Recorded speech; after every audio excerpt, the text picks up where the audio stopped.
lie. Alibis get swept aside. I got proof that can't be denied. The data don't lie, people do. Waves crashing, secrets in the tide. Facts and numbers side by side. Through the chaos I will abide. The data don't lie, people do. Look at the records, feel the vibe. Digits and bytes come alive. I stand tall with nothing to hide. The data don't lie, people do.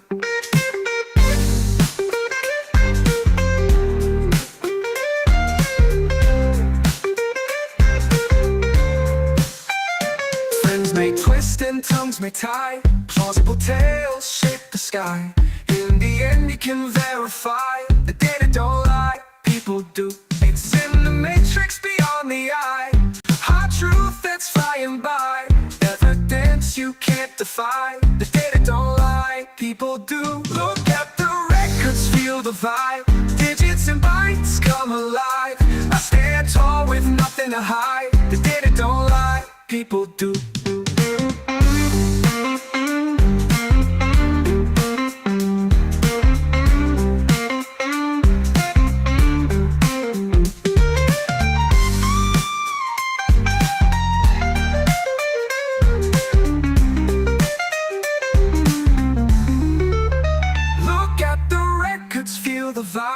Digits and bytes come alive. I stand tall with nothing to hide. The data don't lie, people do.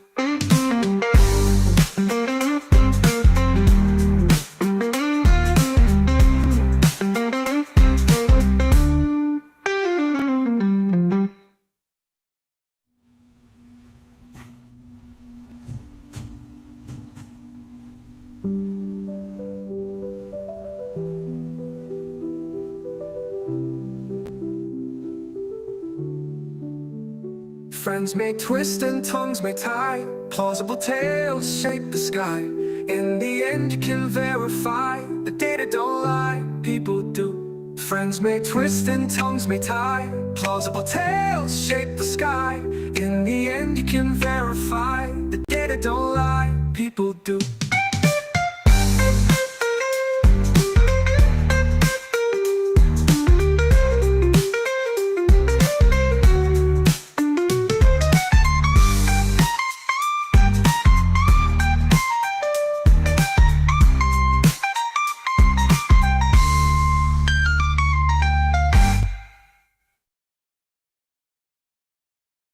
Hello everyone, how are we today?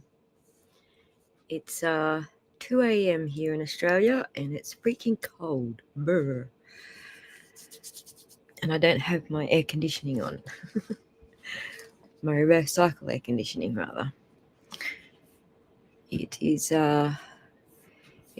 usually on at this hour because it's freaking cold here in Australia. I'm pretty sure you guys are in summer right now, right?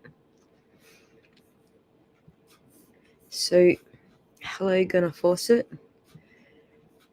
Who else have we got in the chat? Let's have a look. I need to get a little chat thing popped out here. All right, so I was just watching LTL going back over Divas, don't call me Diva.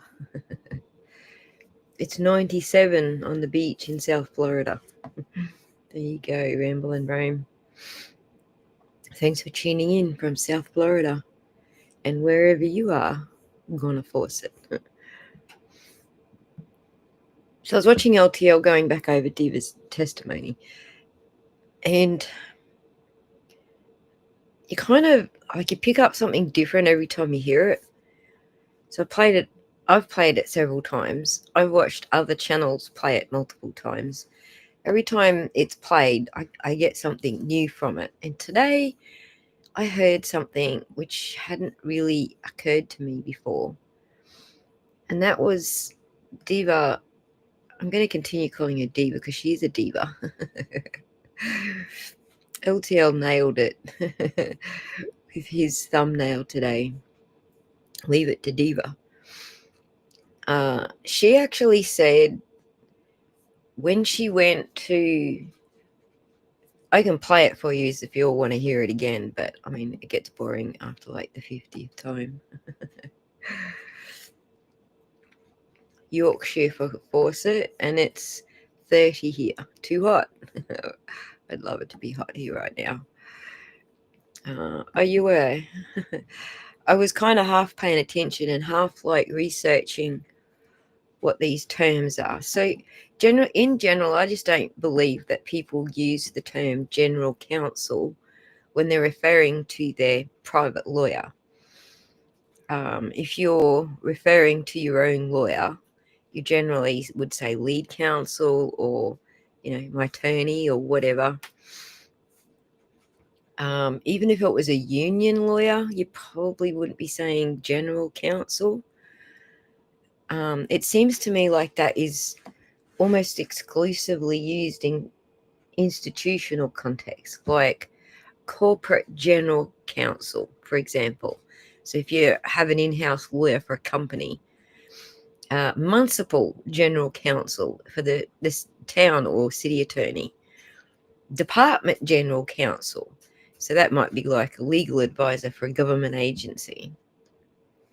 So when Diva said she had general counsel with her during the FBI interview, I think she was almost certainly referring to counsel for either the town of Canton or the Canton Police Department, not her own independent or union provided attorney. Hi, Justice. Thanks for joining us. I'm watching. I've finally caught alive. I'm driving in my car now, so not sure how much I'll be able to. Okay. Don't crash. Glad you tuned in, but. So I started looking up, the context of general counsel and what that might refer to. And these are the three things that I came up with. And so then I was looking at, the whole freaking thing from woe to go has always been a PR campaign for Michael Morrissey. We know that because he came out with the video earlier on, his little press release. I always forget the word that we're using for that Melanie Little coined for that, but yeah, that video. We know it was a PR thing. We know it was a lot of not just PR, but he's friends with these people. He made that very clear in that video. He's got, Rachel Rawlins up his ass about something. I don't know what that was about, but apparently he had Rachel Rawlins up his ass. So it seemed to be like he was bringing politics into it. And at the same time that this was all unfolding, they also had the city audit hostage video. Thank you, Ramblin' Rome. I don't know why I forget that word. It's an easy word, but we'll just blame it. It's 2 a.m. We'll just blame it on time. It always falls out of my head for some reason. But yes, it's a hostage video that I'm referring to. Oh, I'm glad you won't crash. Oh, Jamie Z, I know which one you are now. Of course, I see your profile picture there now, so I got who you are. Everyone changes names and it loses me unless you keep the same picture. But I've got you. So, hello, Tommy. Public servant Diva should be put in prison along with a lot of others. Thumbs up. I agree, Tommy. Completely agree. So in the context that, we've got the audit going on, we've got the audit itself was based on, a little PR campaign. So I think it was 5 Stones. I can't remember the name of it, but hey, Boda Bob, thanks for joining us. I think it was 5 Stones who did the audit report, and there was a company that originally put in an application to do the audit, and then they went, yeah, no, you guys are too disorganized, we don't want your audit. And then after the audit was produced, they produced a response to the audit. I'm not sure if you guys seen all of that goings on with the audit, and if you haven't, I'm happy to go through it, sort of just to show you what was going on. The point being, it was part of a PR campaign. So we kind of had Morrissey marshalling all these resources at his disposal, trying to do this PR campaign to save his own ass, basically. So when you put it into that context, it probably comes down to the Canton Police Department had their attorney involved, or the town of Canton had their attorney involved. Fire Girl, hello. Thanks for joining us. And I think she's actually on leave right now. Last I heard, she's still on leave. So she might be like on permanent leave after that little shenanigans with Commissioner Cox. But we'll see. A very quick search suggests, this is why I got you guys here, see? You help me out with this stuff. The union doesn't have an in-house lawyer. They hire lawyers from specific firms they have contracts with. Right, thank you for that. I didn't find that specific information, but I did find the term general counsel, just asking the AI what that means in America, because I don't believe that term would be used here in Australia. Ooh, I guess it could. I guess you would have, you could have municipal or department or corporate general counsel, I guess, here in Australia. We just use different language. Plus, it's the Queen's Court here, so we use whatever England says. Anyway, so I'm thinking that there's a whole bunch of stuff going on where this is DA Michael Morrissey marshalling all his resources. Now, Diva comes up with, she spoke with the FBI. She told them that she saw Berkowitz and Higgy in the Sally Port for a wildly long time with the evidence being Karen's Lexus. And then General Counsel advises her. She said, I was advised, blah, blah, blah, blah, blah. I couldn't have seen that, blah, blah, blah. But there's a couple of things that she says. It's kind of like she does a couple of 360s just in her testimony. The first thing I think she says, or it might be the other order, but I think the first thing she said was, I've heard this so many times, I should be able to get it in the right order, right? She says the media had shown the Sally Port footage, and so this is where she got the idea that her memory must have been incorrect. However, as many of you have pointed out in chats and even on your own streams, YouTube streams that I've been watching, that Sally Port footage was sprung on the defense mid-trial in trial 1.0, right? Hello, just a little technical perjury. And Marjorie and Bend and Snap, thanks for joining us. So there's no way that she could have gotten this from the media, watching the media and gone, oh shit, my memory must be wrong because I'm seeing, this Sally Port footage being played. That's not the order that things happen. And you saw AJ do a little bit of a double take with that too. He was like, wait, what? So she gives her, this is the timeline I think we're working with. She gives her testimony to the FBI. And then just before trial 1.0, pretty sure AJ says, she changes her testimony that's not what she saw, because she was advised it couldn't have been what she saw, because she was showing a timeline. Obviously, she was showing the fake timestamps on the Sally Port footage. That's what that all points to me. And then the trial comes up, and then that fake footage is the fake timestamp footage is put out during the trial. Yeah, it was before that, but gonna force it. She changed her testimony before trial 1.0. Well, I'm pretty sure that's what AJ was getting to. Bev kept interrupting and calling sidebars and shit, but I'm pretty sure that's what he was getting to, that it was in this time order. She speaks with the FBI, tells them what she saw.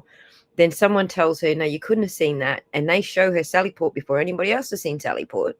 She screwed up by saying that during trial point 2.0 because that footage wasn't out before trial 1.0.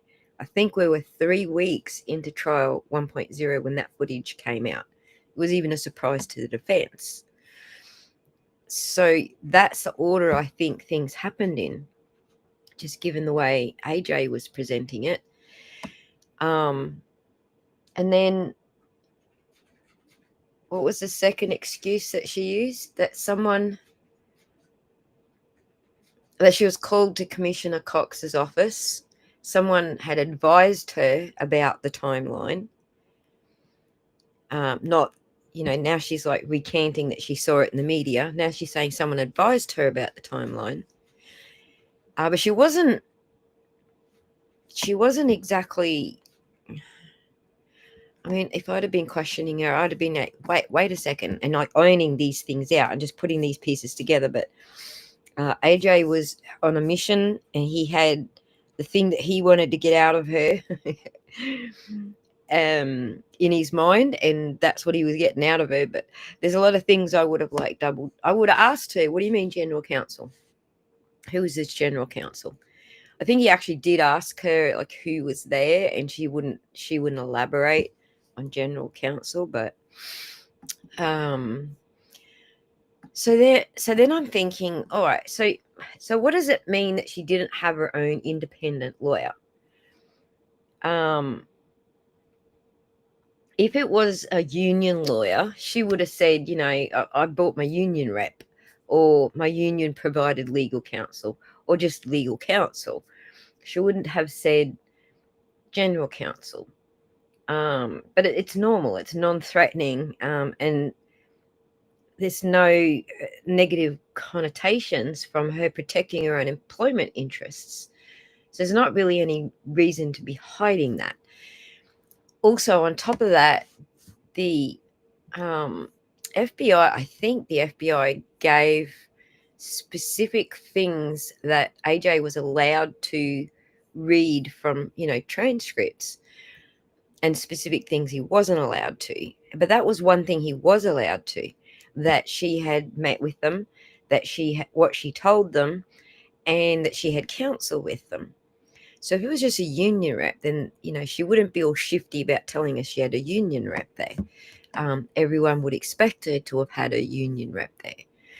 So if it was a private lawyer, she'd say, my attorney, or, my counsel, or legal counsel, or whatever. Again, there's no specific thing that makes it look suspicious that she would try to back away from that. But the one thing she would try to back away from is if it was Canton PD legal counsel. That's a different thing altogether, because it implies that she's not acting independently, right? She's not protecting herself first and utmost. And she's there under the umbrella of institutional legal strategy. And this is something that we're all familiar with. The institutional legal strategy is very much how this trial was played from start to end, all the way back to pre-trial hearings 1.0 2 years ago. So it's not a long stretch to go, all right, she's obviously there under the umbrella of institutional legal strategy. The fact that she's called to the commissioner's office to discuss this strategy obviously is institutional legal strategy. And if the FBI was investigating that very institution, then it's, a conflict of interest to have an institutional legal counsel there. And would also signal a deliberate attempt to keep Deva's testimony aligned with CPD's narrative, even if it means misleading investigators. And we've got to remember that Chief Rafferty was in charge of CPD at that point. So, the author of the the sticky note, the lol sticky note. So, and she was also, strategizing because she was organizing the what you call it, the audit, the police audit at the time. So we got all these strategizers in there, from CPD all the way through to the town and the DA's office. So they all got vested interests in this, and this has always been an institutional legal strategy, like from the get-go, right? Michelle, my favorite Aussie. Thanks for joining us, buddy. Yeah, so this is where my mind is going. So what are the implications if this general counsel is not her own independent lawyer or her union rep? What does this mean for what she did and didn't say on the stand? So when the FBI came knocking about obstruction, I don't know if that's what they were specifically investigating, but there was obviously a number of things, and obstruction probably was one of them. They were investigating the investigators, and obstruction is one of the biggest things there. And she didn't bring a lawyer to protect herself. She brought a lawyer to protect what? The system, the legal strategy. So it makes you wonder, what did she know and who was she really answering to? And what are the consequences? Like, what does it what does it flag as far as obstruction goes?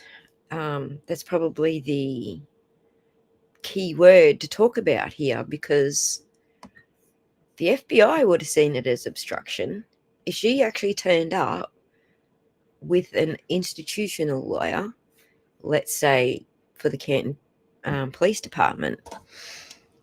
The FBI would have absolutely seen that as obstruction. In fact, they would have seen that as witness tampering. So, just a quick revision. Diva's FBI interview happens sort of around the same time that the town of Canton is running its Five Stones police audit PR campaign. She brings general counsel, meaning the department representation for the police department. The audit, supposedly independent, is already showing signs of a whitewash, which aligns with, Chief Rafferty's narrative that she's in there at the town meetings, rattling off. And so we got a witness, we got an obstruction probe, potential obstruction probe, PR audit campaign, potentially being managed by the same legal brain trust with Morrissey at the helm. And we know that Deborah was a dispatcher, right? So she was witness to some pretty compelling stuff, that Berkey and Higgy were with the evidence for a wildly long time. If she was protected by the same legal team running interference, then any claim she was giving independent testimony becomes shaky, because now she's not using an independent lawyer. She's using their Canton PD aligned lawyer. But the FBI wouldn't be looking at this witness showing up with counsel aligned with the very target of their investigation, right? So she might have actually screwed herself up, like way before she gave testimony, way before she even changed her testimony. The point that she rocks up with to the FBI interview with town or Canton PD lawyers, she screwed up right there. Miss Pause says the very fact that Miss Deva's rep wasn't present at meeting with the commish says it all. A perfect setup of he said, she said, no witness. The commish doth protest too much in his interview. Indeed he does, Miss Pause. So, and No problems, Michelle. Happy to make your workday run smoothly anytime. So where was I? So coordinated institutional narrative is where I'm sort of heading with this. And it's a kind of a backfire, because the FBI is already investigating the investigators for this, this PR control sort of covering up bullshit. So if the audit was a PR stunt, and it does appear to be now that we've all read it, and Deva's testimony to the feds was handled by the same apparatus pushing that narrative, then you don't have a town or a DA's office cooperating with an investigation. You actually have a DA's office managing it and potentially obstructing it. And do you think that the FBI noticed that? Of course they did. That's why they were investigating. So this whole thing leads me into something that some of the locals that are doing, which I think could actually push things over the edge and reopen an investigation. So just bear with me while I sort of put my thoughts together with this, because I did just hit the live button without actually organizing anything. So just remember that. I was just watching LTL's stream and went, oh my God. So just bear with me, because there is some more to this at the other end. So we know that her testimony to the FBI was not impounded by the feds. So we know that whoever was her general counsel is not a secret, is not something that should be kept a secret. Who would want to keep it a secret if the FBI doesn't want to keep it a secret? Obviously, the people who fucking hired the lawyer, right? i.e. D.A. Morrissey. So that's who it serves, keeping it a secret. Now,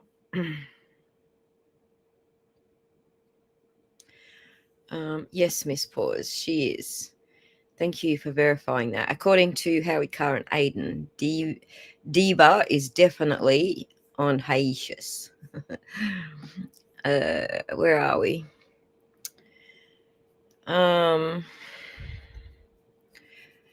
So all right. So what does this mean for for the obstruction side of things? It basically means that now that she's testified, FBI were obviously watching. We heard Michael Easter say that the FBI was watching. We heard also what's his name? Daddy Dimples. I can't think of his name right now. Dr. Wolf. Dr. Wolf had also said the FBI was watching. So I don't know. See, Diva giving that testimony the way she gave it, and then attending with that particular type of general counsel, and then also now Commissioner Cox going, I don't know what you're talking about, and basically making Diva look like a bigger liar. I believe he's lying. I mean, I was actually on the fence for a little bit there, thinking, well, she admitted to lying, so she's obviously the liar. Everyone's doing polls on the internet. I don't know if you guys knew that, but there's polls going. Who do you believe is lying? I think even Howie Carr did a poll. Who do you believe is lying? And right up until I was watching LTL this morning, I was thinking, Diva, she's definitely the liar. Cox doesn't know what she's talking about, has no idea what's going on. She's a liar. She admitted that she's, got issues with the truth. So she's a liar. But then there was something that Aiden published where I was like, oh my God, he's right. So I was already on the fence at that point. And then I watched LTL this morning and listened to Diva's testimony one more time with Commissioner Cox's feedback in the picture. And I now think they're both fucking lying. And at the end of the day, Cox actually made her look like a bigger liar. He threw her under the bus. Right, I think they're both lying. So Montana says if Deva hadn't told the truth on the stand, if she had told the truth on the stand, she would have at least been able to have a job in law enforcement elsewhere with a reputation for honesty. Exactly. Yes, she screwed up. She screwed up. Like I say, I think she screwed up right from the start. When she spoke with the FBI, she should have just left it at that and kept telling the truth. And now her reputation is destroyed. I think they're both lying, says Libra in Seattle. Hello, you were over at Brian's stream as well. I remember saying hi to you. Definitely both lying. I can't say your name. Full of indifference. Miss Pause. Yep, exactly. Cox didn't even mention OJO. He didn't know of a BP death. This is the thing that's been bugging me the most, Michelle, because his first response is not, Officer O'Keefe was a BPD employee and we care what happened to him. We need to find out what happened to him. We need to get to the bottom of this. No, that was not his first reaction. His first reaction was distance myself from everything. And this annoys me. That's right, they are. This is what annoys me, is that Commissioner Cox just wants to save his own ass. Deva wants to save her own ass. What about John? They all sit there and accuse us of forgetting about John, but I don't hear any of them saying anything about John. I hear them all defending themselves. We heard all the Alberts come out. Oh, we're called murderers. Nothing about John in there. There's so many fake freaking victims. It's ridiculous. There was another one that came out, I don't know, yesterday, published something about Aiden's charges for intimidating a window. She publishes if he was arrested again, like today. Well, I think yesterday. I can't even remember what day it was. I'm still catching up on that story. But anyway, she published it like it happened in the last couple of days. Oh, Aiden Carney's arrested again. And everyone jumped in there and said, like, no, that was all 2 months ago. And even Aiden Carney jumped in and said, no, that was 2 months ago. And she's like, where? You're all picking on me. It's like, no, you got your shit wrong. That's all it is. So stop acting like a fucking victim. But yeah, so I don't hear them saying John O'Keefe is the victim. I hear them all saying that they're the victims. Even his own mother is saying she's the victim. They're all victims. But we all know that John O'Keefe's the victim, and we want to know who killed him. Cox said she when he referenced Deva. If he was ignorant of the case entirely, how would he know Deva was female? Right. How would he know that he didn't meet with her if no time and date was ever mentioned? That's another point that people pointed out. What was the other one? Aiden pointed out that he said it was nothing to do with the Karen Reid case. It being the meeting was nothing to do with the Karen Reid case. So he's admitting there was a meeting. So there's a few things that you could draw from just the little that he actually tried to say in distancing himself. So that bothered me too. No condolences to the O'Keefes. Come on, sir. You had one of your officers found dead on the front yard of another officer's homes. This isn't going away. Exactly, Libra in Seattle. Exactly. So this really bothers me that, this is the way they do things. Also, all of this bloody rehoming of freaking officers and shit. It's like the Catholic Church, Oh, officer PDF file. Officer. I meant to say father. It's like the Catholic Church, Father PDF, you have been up to no good. So we're just going to shift you 2 counties over to another parish and move right along and pretend that didn't happen. And we'll call it a retirement. So it's just so much like, It's the same institutional crap that we've always seen before. Protect the institution first and fuck everything else. So back to the story. What I think we're looking at is, a classic municipal cleanup. The municipality is doing the cleanup. So when the heat gets too intense and the narrative starts to crack, you don't hold people accountable. You shuffle them out of the blast zone and hand them a shinier badge somewhere else. It's like the welcome to the SIA relocation program. SIA, bye. So we've got lateral transfers dressed up as promotions, voluntary resignations, all the same shit that you've seen happen with the Catholic Church. All the churches. We had a royal commission here in Australia. It turns out all the churches were doing it. It wasn't just the Catholics. So yes, Jen. Yes, Jen. It is very concerning. Cox has no idea that one of his own officers was found on the lawn of another Boston cop, and he has no idea. Nobody believes him. So you reckon Diva took up John's spot? She could have some guilt, if that was, like a little bit of a guilty complex, like what do you call it? Imposter syndrome, that kind of thing, maybe. Because like nobody believes she was acting normal during that testimony. So there's a Jeep behind me that has a bunch of ducks in the window shield. Yay. The speaker's playing up. Well, I'm glad you're using the speaker, Jamie. I'm glad you're doing that, because typing while you're driving is shocking. Okay, don't ever let it be heard from me that I didn't tell you not to type while you're driving. It's completely illegal in Australia, by the way. Okay, probably so they could keep a close eye. Yes, absolutely.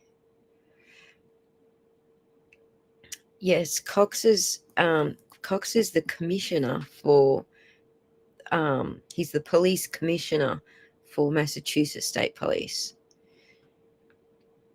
His replies show lack of remorse for John. Yeah, exactly. It feels like he couldn't even just say John's name. Everything. Someone noted he said Karen Reed 6 times, but he wouldn't say John's name. So crazy. Miss Paws, I live on the South Shore of Boston. They'll look the other way. Fake it till you make it. That's exactly right. So anyway, so they're all making the good old soft landing at Boston PD. Far away from the crime scene, but still close enough to keep an eye on them, right? That's what it seems like from the onlooker. So what it looks like is witness laundering. We've talked about evidence laundering in previous shows, and I've put a couple of videos up about evidence laundering. When you've done things incorrectly, for example, like in Aidan Carney's case, they took his devices, they used all the information on his devices to get a grand jury to indict him and Karen Reed for witness intimidation. But they didn't have any search warrants or anything that gave them access. They had no taint team for it. So, or was it just the taint team? I can't remember. I think it was just the taint team they didn't have to pour through his devices and pull out the stuff that they wanted or needed to be able to put it in front of the grand jury. That's cool. And then later on, they got another judge after they'd used it all and they'd already broken the law. They got another judge to go, oh, yeah, we'll give you a taint team now. That's what we're calling evidence laundering, okay? The evidence is already tainted. They've already used it. They've already got charges against Aidan Carney based on that evidence. Now they're going to put a taint team in place. That's not the way it's supposed to be done. It's supposed to be done the other way. You have the taint team first. So they've got tainted evidence and they're laundering it to try and make it look like good evidence by now giving them the taint team. That's what they're doing with the witnesses. They're now witness laundering. So they're moving the people who mishandled everything. They mishandled the 911 call. They showed up to the wrong address. They altered dispatch logs, obviously. They altered a bunch of bullshit videos and all sorts of shit. They participated or benefited from a cover story. And then by rehoming them all back to Boston, it's like insulating themselves from further discovery risk. It weakens potential civil liability. They don't work here anymore. What are you talking about? And it limits media pressure by reducing local visibility. So that's what it looks like from an onlooker's perspective, just witness laundering operation. But by bringing all of these officers' taints into another department, they're actually undermining the integrity of the Boston Police Department, one that should now be doing its due diligence before absorbing anyone tied into an active obstruction investigation into the BPD. So unless they know exactly what they're getting and they don't care, or they were asked to cooperate with a friendly relocation to help calm the press, I don't know. Either way, it's not a HR shuffle. It's a coordinated protection scheme. So it also undercuts the Five Stones audit, who said nobody did anything wrong and we're going to make sure there's accountability and blah, blah, blah. We're going to restore trust and whatever. So it just shows that, the audit was just a performance. Like there was no actual action attached to it. So moving on then to, let me just get through my notes. Okay, we talked about that.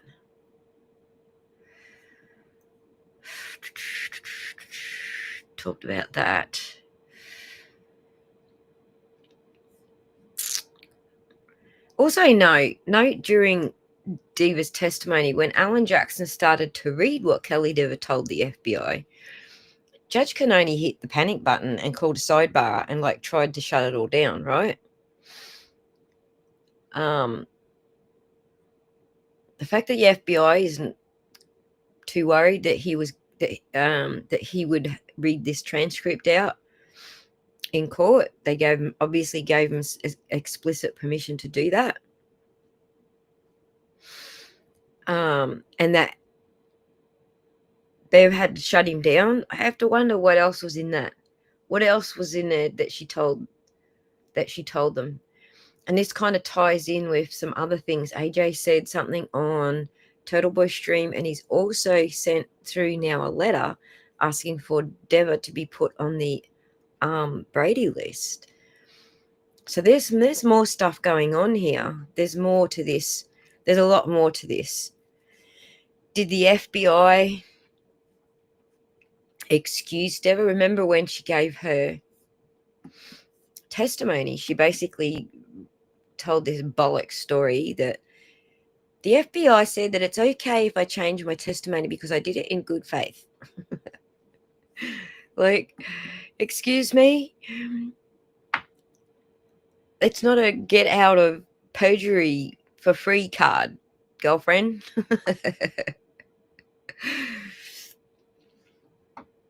She admitted to giving false information during a federal interview. Judge Bev had to stop it there because she was about to incriminate herself. But Diva's preemptively claiming lack of intent to avoid a perjury or obstruction charge by using this story that the FBI said it was okay because I did it in good faith. So she's relying on the FBI's apparent reassurance to validate her conduct, almost like a verbal immunity badge. But she wasn't given a proffer. She wasn't given any immunity in a proffer, but she was saying it like she was. And if you want to know what that would look like, you just look at Higgy's testimony in trial 1.0. You know, his lawyer in the room, and judge was like, "Yeah, do you want to talk to you want to take a moment, speak to your lawyer?" That's what it looks like when you've got, like, you know, a deal being made. But she didn't have any deal being made, but she was acting like she did. She was saying it like she did. Yes, I committed perjury with the best of intentions. Exactly. So, let me just go back through what I have missed. But the church doesn't have qualified immunity. Exactly. Exactly. Proctor volunteered for Taint Team because he thought it meant something else. I don't want to go there. WTF YouTube, no notice until 40. Oh my God, Kyle, what is going on? All right, so if you're having this issue, unsubscribe and resubscribe and it'll refresh everything. It does happen every time they do an update. It like disconnects you somehow. So Miss Paul's 100% evidence laundering with no evidence chain interagency. Horrifying. Horrifying indeed. So nice to hear from you. Best wishes to you all and your loved ones in these terrible times. Thank you, Surf Zoe. Proctor got to run away. Well, he's trying to hang on.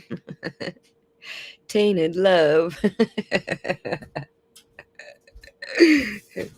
He's trying not to run away. He's actually got some stuff going on with appeals right now. So I keep saying that I want to see the emails and texts between Morrissey and Cox. I'm sure they were fast and furious when Morrissey found out that Diva spoke with the FBI. I agree. Totally. Oh, he's the commissioner, Boston PD. All right, now we have disagreement in the ranks. Let me find it.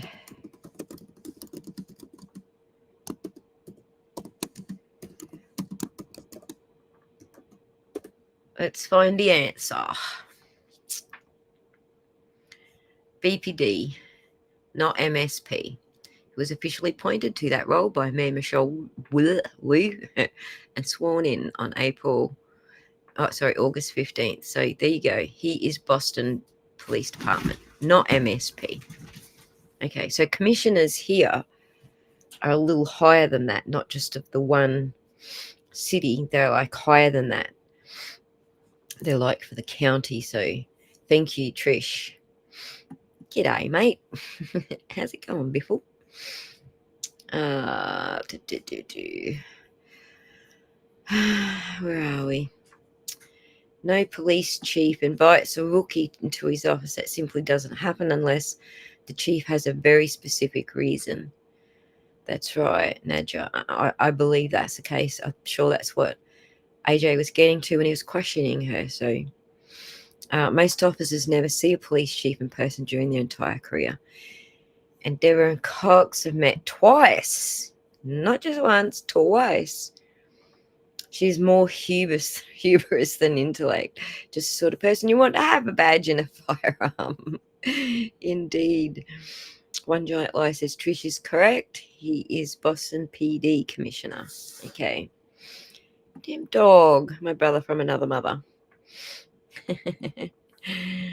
So yeah.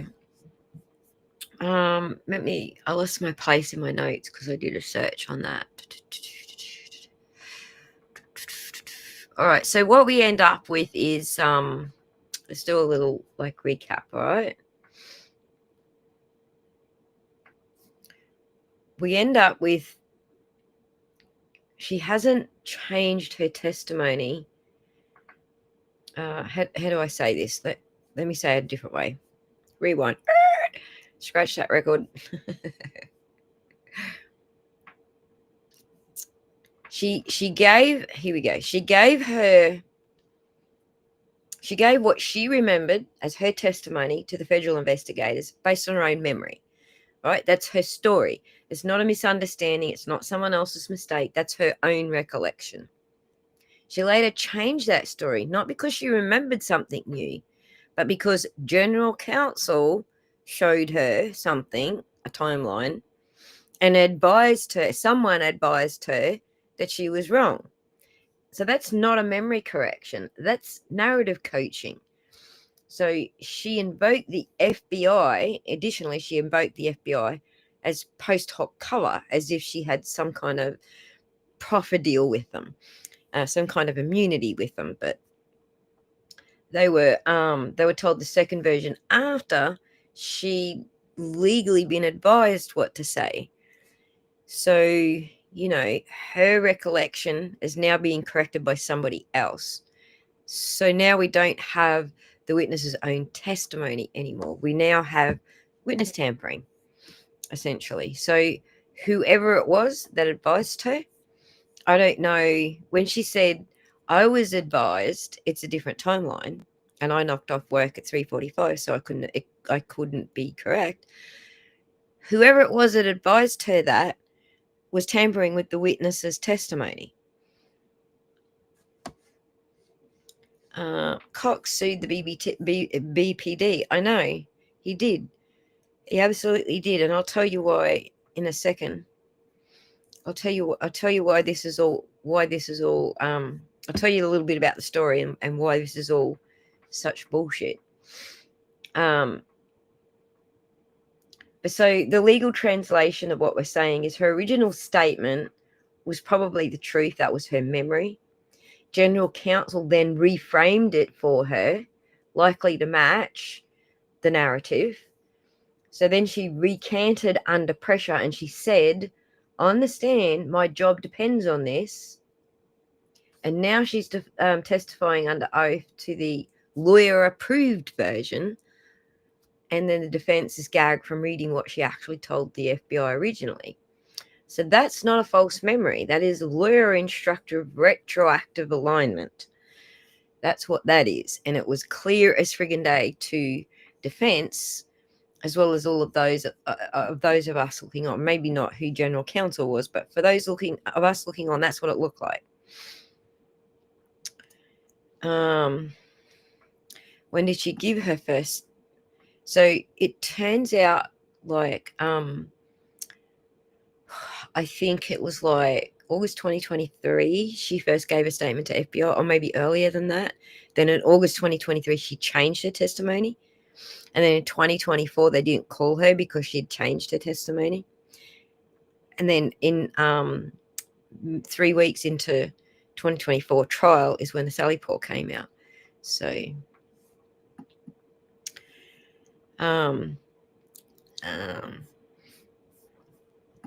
Jamie, we'll come back to that. We'll come back to the commissioner's experience because this is what makes it bullshit. So so basically, we all know credibility is shot. Okay, a witness who changes a story because counsel told her to isn't testifying from memory.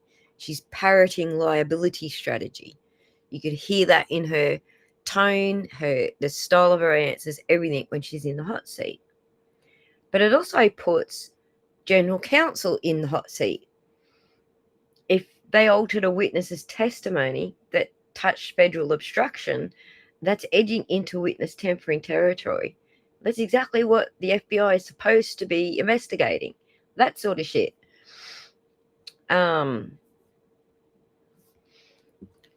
So the whole thing just smells like a coordinated effort to bury the exculpatory evidence. And so that's how it ties into Jackson having sent that letter. I think it's just coincidence that Jackson's letter landed on the desk of Cox the same day he's giving statements to the media saying, I don't know what's going on. I don't think that was planned, but nonetheless, that's how it happened. But yeah, Diva didn't correct her memory because something new came to light.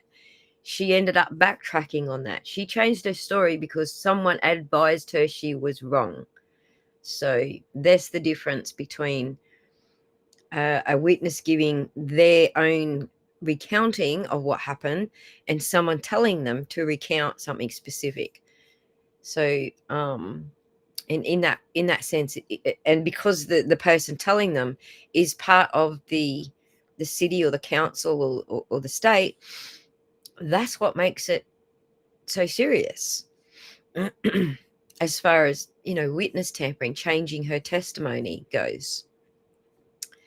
So it's a full-blown corruption air raid siren around that whole little scenario. So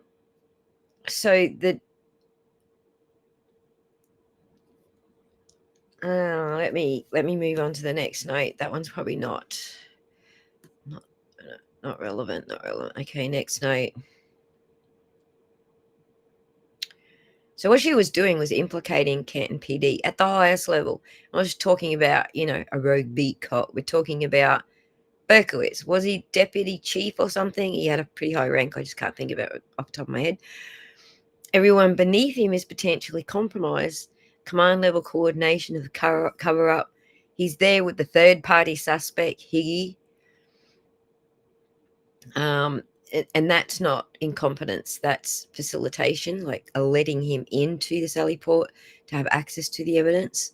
So, and that's what makes Diva a potential witness to obstruction. She's not necessarily a witness now because this whole thing happened the way it did, and she changed her testimony. She's now a witness to obstruction, not just a witness to the original implications, but now to obstruction, because she was legally coached. Her story was corrected by general counsel. FBI statement was sealed. I don't think it's sealed. I think it's probably not sealed, but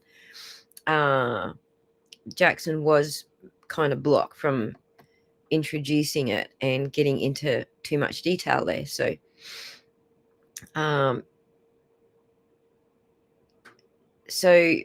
basically, if the FBI was looking at all of this, then there is this door that's been opened just by Diva's actions on the stand there at the end. And now Commissioner Cox going, I don't know what she's talking about. All of that is like a little perfect storm for the FBI. But on top of all of that, now we've got this other little perfect storm brewing from all of this, which is we've all seen Hanky's paycheck, right? We've seen that now. For those who haven't, it was on, I can just pop a screenshot up here, which will, let me do a replay screen sharing. Hang on, I got to get it up on my screen first. Where did I put that? Not that one. Oop, not that one. We'll get there eventually. His contract. That one. Here we go. Let's share that screen.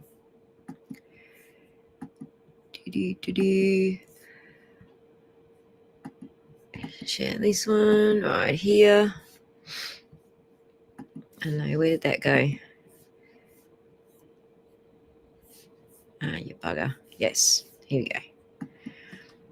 So obviously it was on TV, right? I think this is WCBB. They have FOIA'd his billables, I guess you call them, and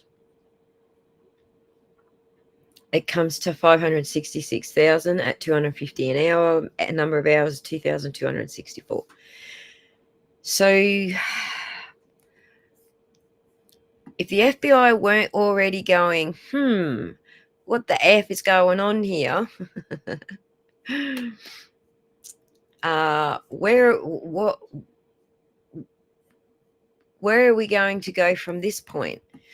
Because his billables are actually really suspicious. Let me show you this next one. That is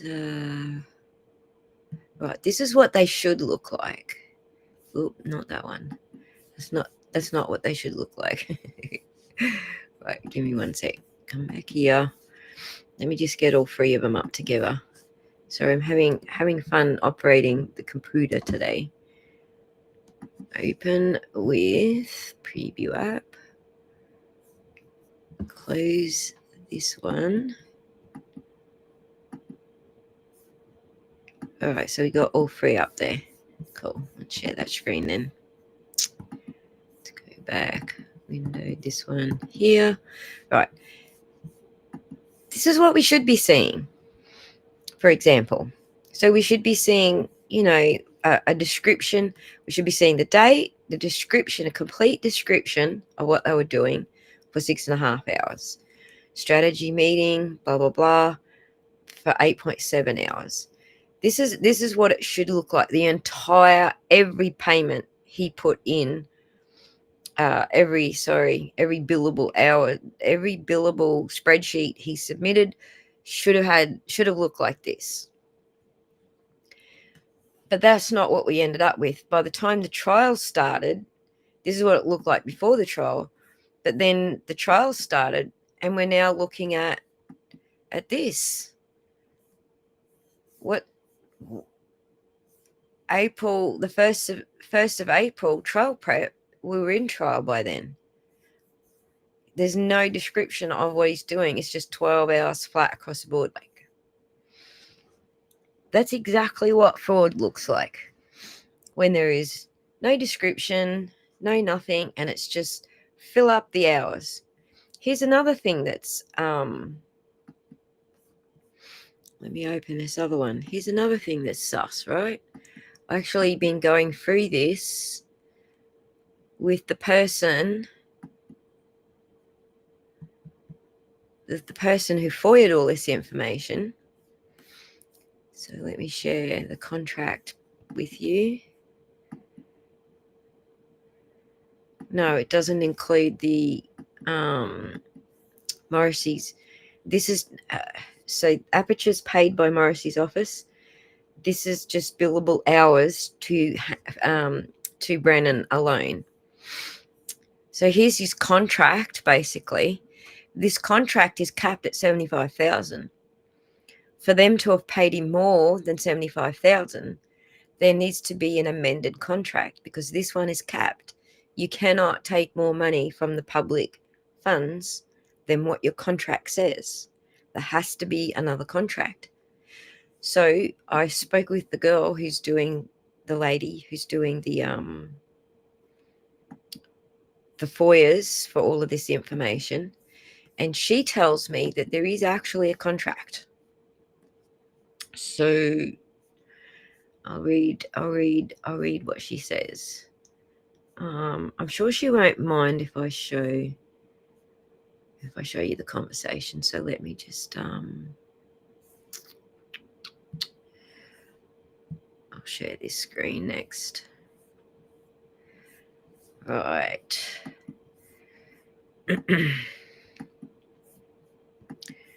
So on X, she goes by Pamela Jame or Misbehave. She's actually disappointed with she's very disappointed with all the stuff that she got from her FOIA. It didn't entirely fill in the gaps for her, so she's doing more FOIAs. But anyway, I wrote, someone needs to find out if a contract amendment exists on record, either from the Comptroller's Office or the Inspector General, because overpayment is illegal without an amendment to the contract cap. The cap here on this contract is 75,000. She says, well, there is an official fully signed contract amendment that routes, and it's 21 pages. That's why she hasn't posted it. That routes to the Massachusetts Comptroller's Office. Hank's original contract cap was amended to 566, signed, dated, and required to be on record to get paid. If they paid him more than that, that would be a problem. So the other thing that we came up with is the portal. The see-through portal doesn't actually reflect that amended contract. So I can show you what the see-through portal says, but yeah, it doesn't match. Are there any ham sandwiches that were billed? There you go. I don't know about ham sandwiches, Bob, but so So the portal, I just take my word for it that the portal says only approximately 544,000 has been paid to Brennan, and it suggests that either the amendment hasn't been properly logged online or the spending is being routed through different accounts or offices, both of which raise transparency concerns. She's like, yes, good catch. It does raise transparency concerns. And she's agreeing with me that they either haven't spent the rest yet or they're funneling it through other accounts. So, and both deserve scrutiny. I'm like, yep, absolutely. They should be scrutinized, but I can't scrutinize from Australia. You got to do it if you're a local. So, so yeah, she's saying, the whole point of transparency is to see where every dollar goes, right? And I'm like, absolutely. Isn't that what see-through actually means?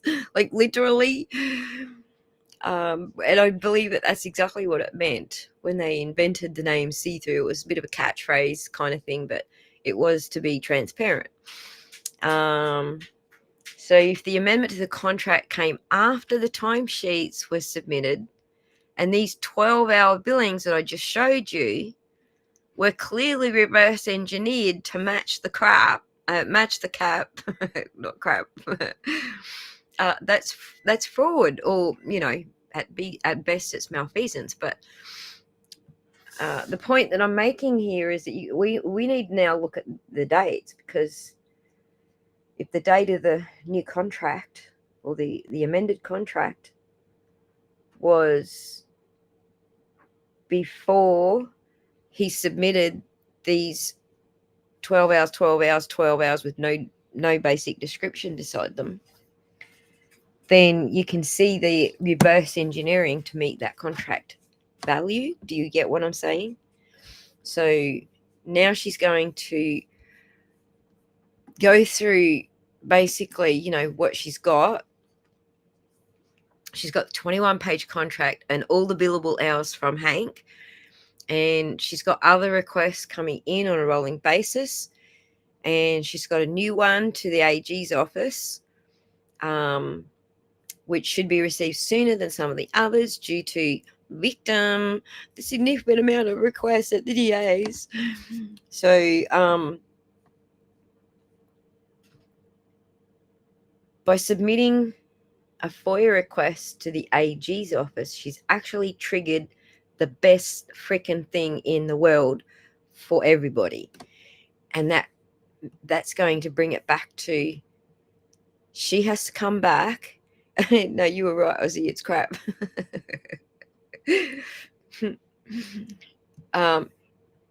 What she's triggered is, so, okay, when you FOIA the AG's office, you are putting them on notice. It can just be one person, the public, saying, I want this information, but the AG's office is now on notice that the public is aware there's just some shady shit going on and they want answers.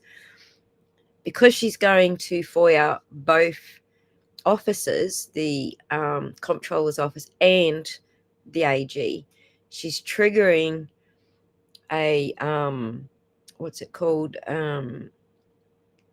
She's triggering that they're both on notice, that the public's aware, and now they're asking questions. And so someone has to put it in writing. Someone has to reply, and they have to do it in writing. So that's the first step. But the second step is that Andrea Campbell can't ignore it. When she's on notice, if she does not respond, if she does not act accordingly, then she is now neglecting her position as the AG. And if you neglect your position as AG, you can very quickly find yourself fired and out of the AG's office. So I do have several examples of where this kind of shit went down. Where are we? Several in, let me find you some examples. Texas. Oh shit, I'm on the wrong page. Hang on. Let's go over here. I'm sure it's on this page. Texas.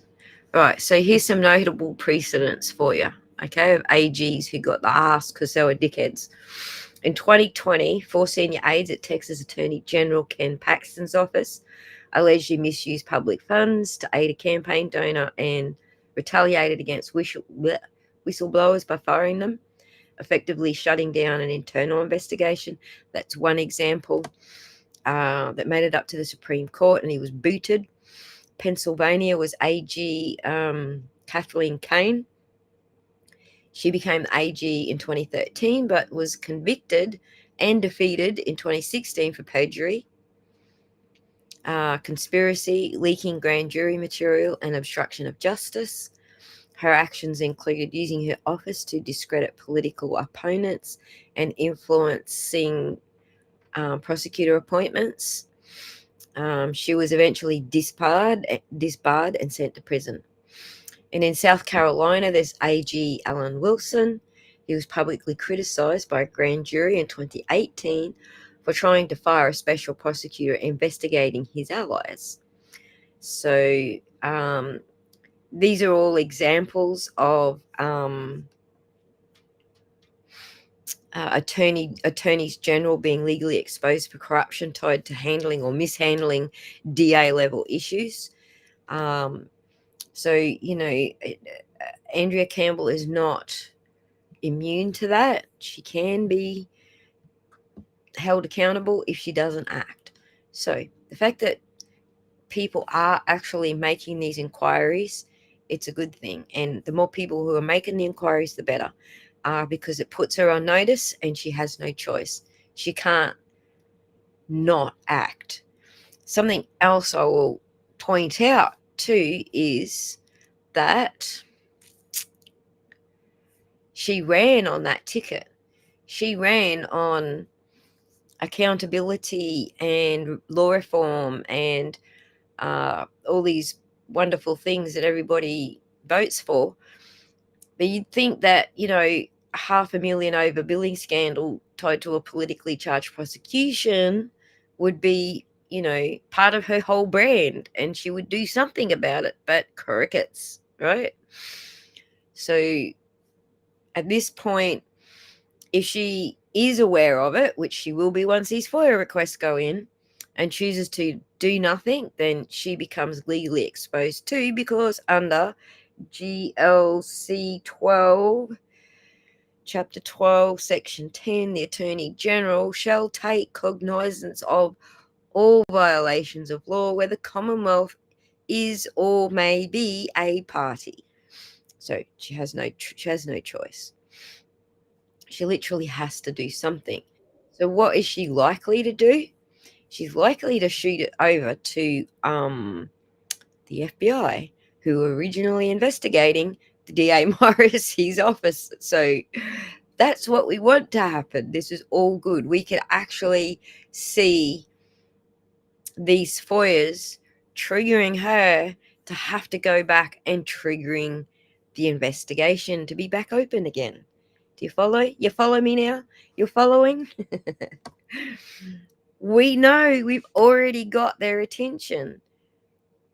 We know that we've got their attention from Diva's testimony, and now Commissioner Cox come out and saying something. We know we've got these string of things where the FBI is just sitting back going, whoa, hang on, whoa. And now we're going to have Andrea Campbell being triggered into action to look into this as well.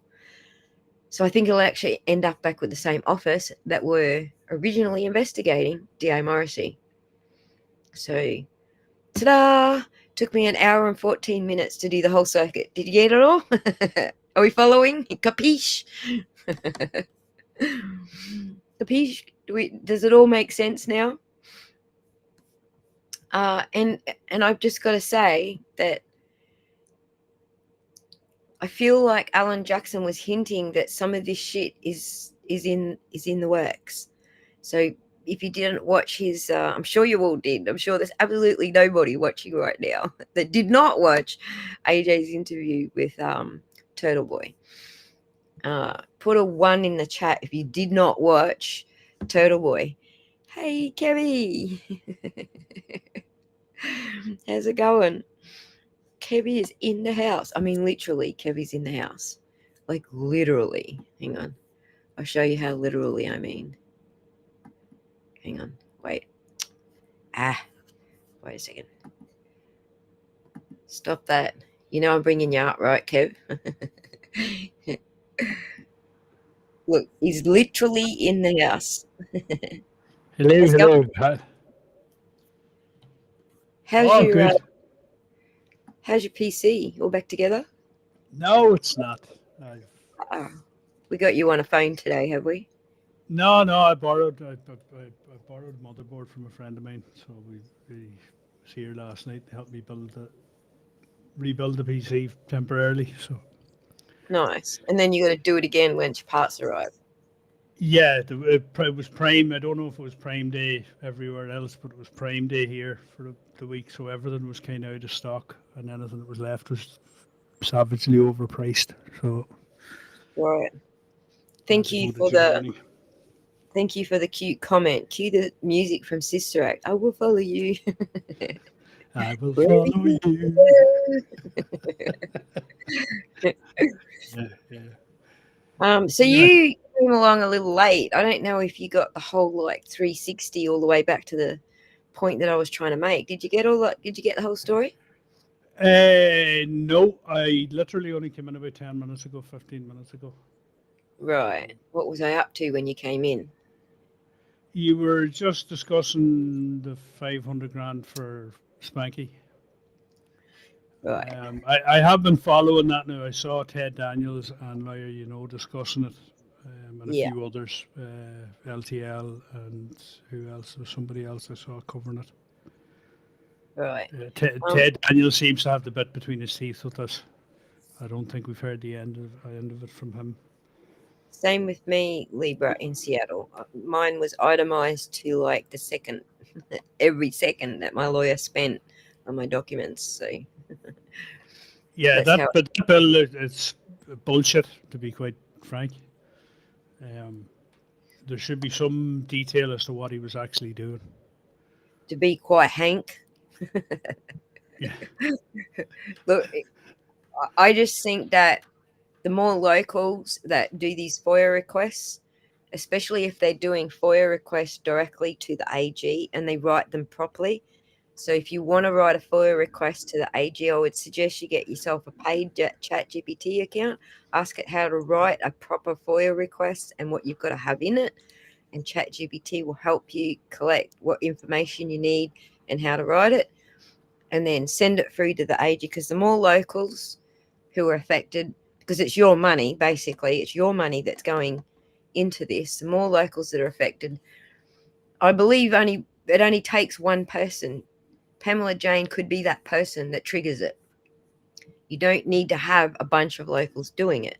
But obviously, if you do, then you've got more pressure on her. So I would suggest everyone who knows how to do a FOIA request, do a FOIA request to the AG and make some inquiries, because there's some shady shit going on. Those Oh, there billable is. Yeah. Sorry. Sorry, no, I was just agreeing with you. There's 100% the shady shit going on. Right. And for context, it helps to know what the actual salary ranges are within the DA's office. Right. Did a search there. It's 83 to 121 is the 75th percentile of the staff in the DA's office. And Yep. the top ones, which are outliers and very rare, can earn up to 241,000. Now I heard a figure of 150 for Lally after the first trial. That's what he was getting paid per year. Yep.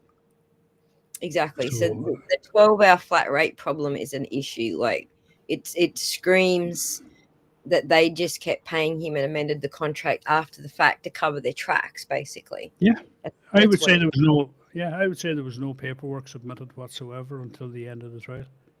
right. And then they backwards engineered it so that it matches 560. Yeah, well, I'm sure there's a way of checking that. They'll be able to go back on the old metadata again. So what you sorry? You're cutting in and out there. Did I drop out? Yeah. Shit, I must have clouds. It's 3 in the morning, so I can't see the sky. I must have some Okay. cloud cover. I brought you on at an opportune moment, so you can fill in the blanks for me. Blankety blank.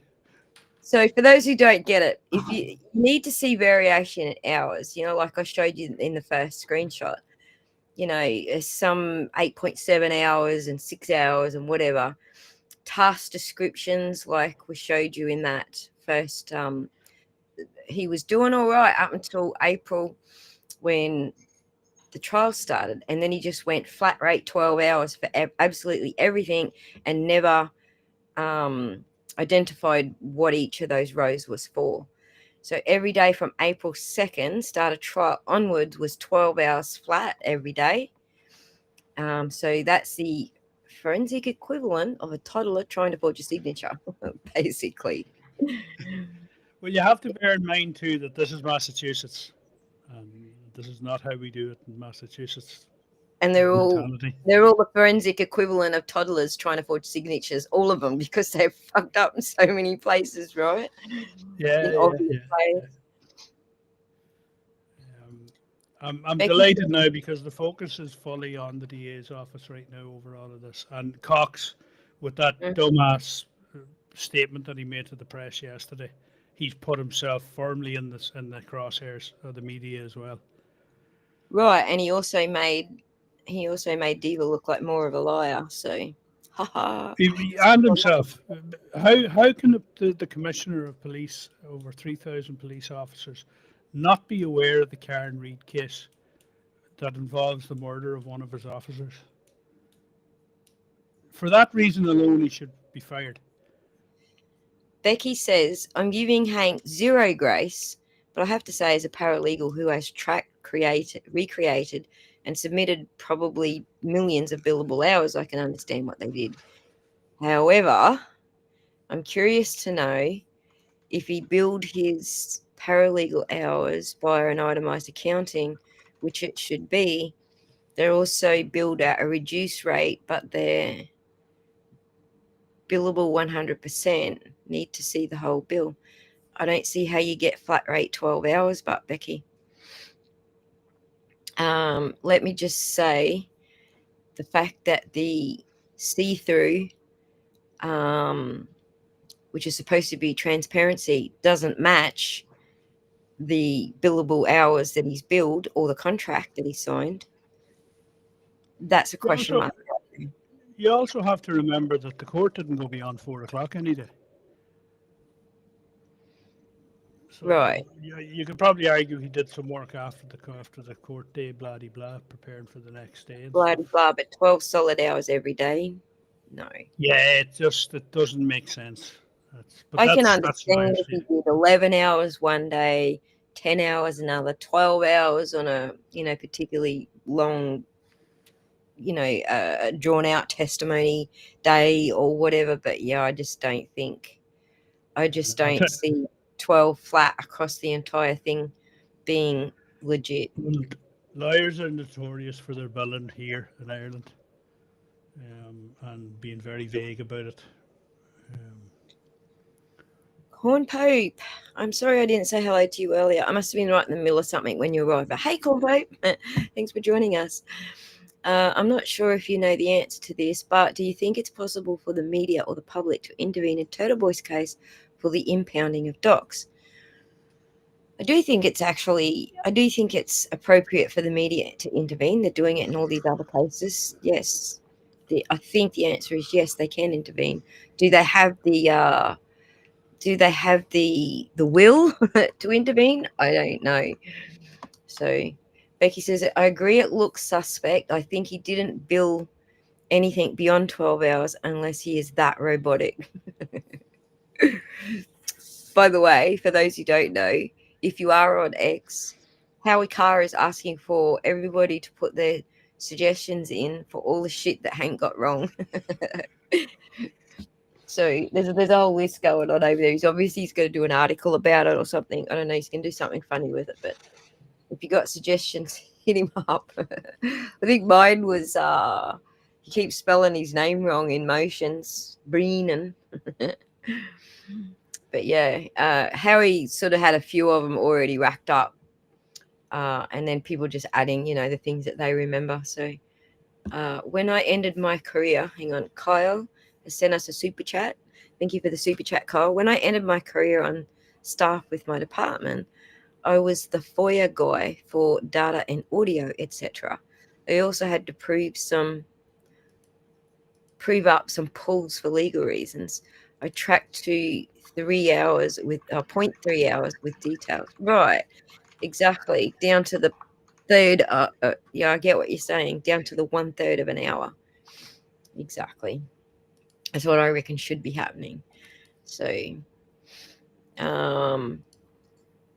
Becky says, I think the most egregious thing isn't his bill, but the fact that he was hired.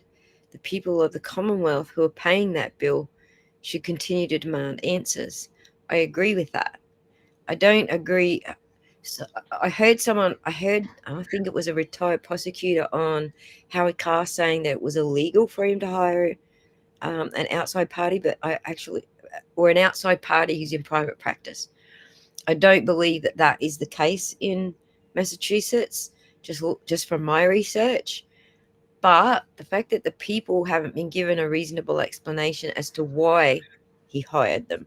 This was before we knew there was any conflict of interest. Like, he became a conflict of interest at the point that Betterow almost became part of the defense team. That point there, when they got all that paperwork through discovery in Aiden's case that exposed DA Morrissey talking with other judges to make them change their decisions and stuff. Yeah, that point there was when he became there was a conflict of interest. But Brennan was hired long before that, like 6 months before all that. So they never gave locals a decent reason why they're paying $500,000 for Brennan when he has already a whole office full of people who are on about $200K a year, aren't they? Something like that. Actually, they're paid. Kevy, Say again? do you remember? I was Googling something there. Go ahead.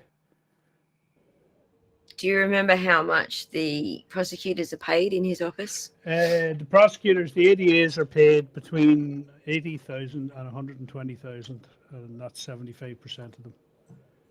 There are outliers, and I did hear that Lally last year, after the trial last year, was getting paid 100. I think it was 154,000. That figure's in my head for some reason.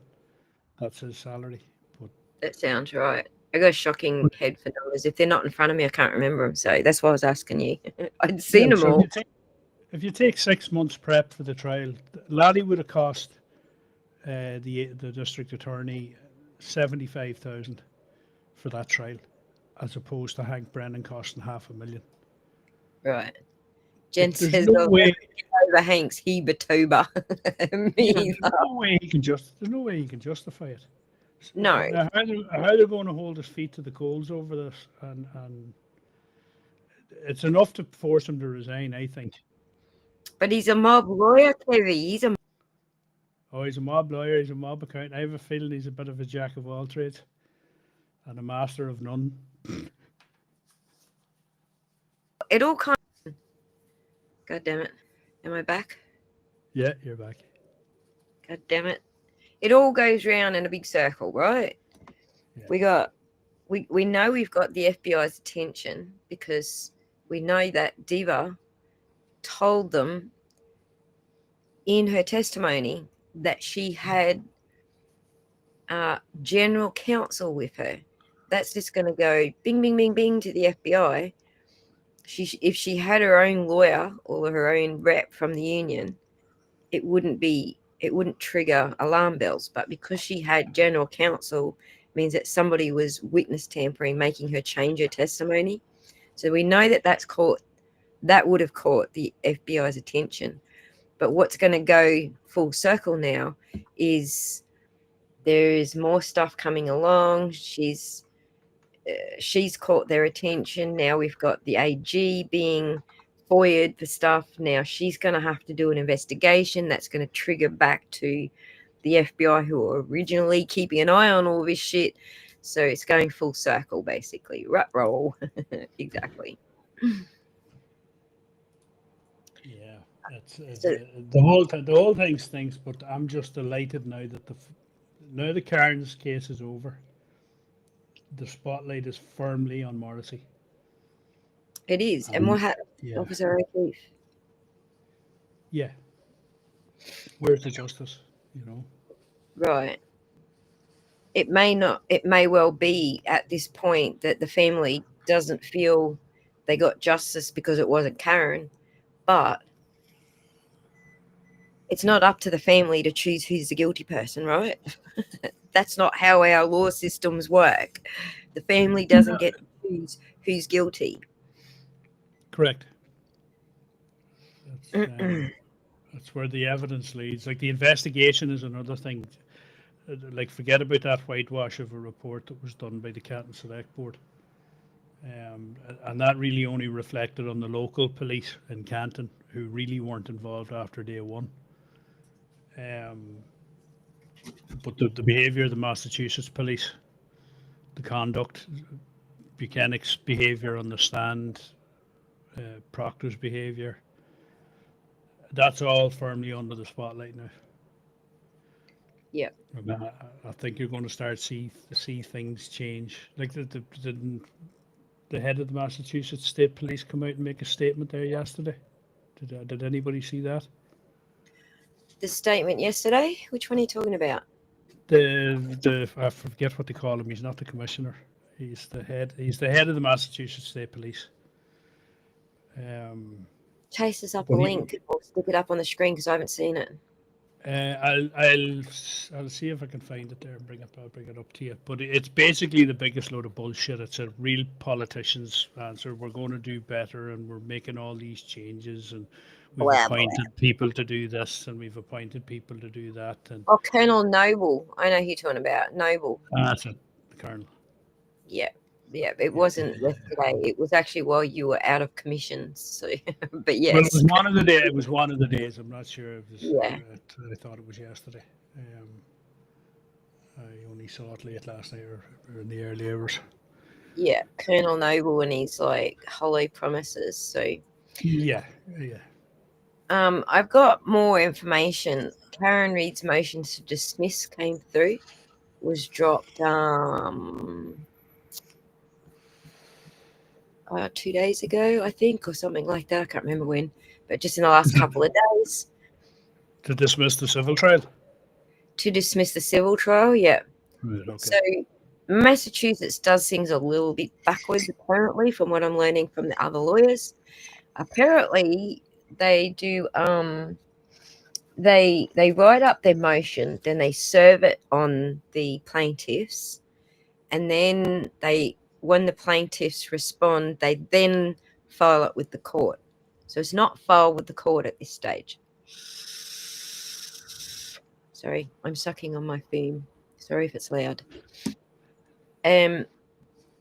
So basically, it's been sent to the plaintiffs what they want to dismiss, what the basis of their dismissal is, basically.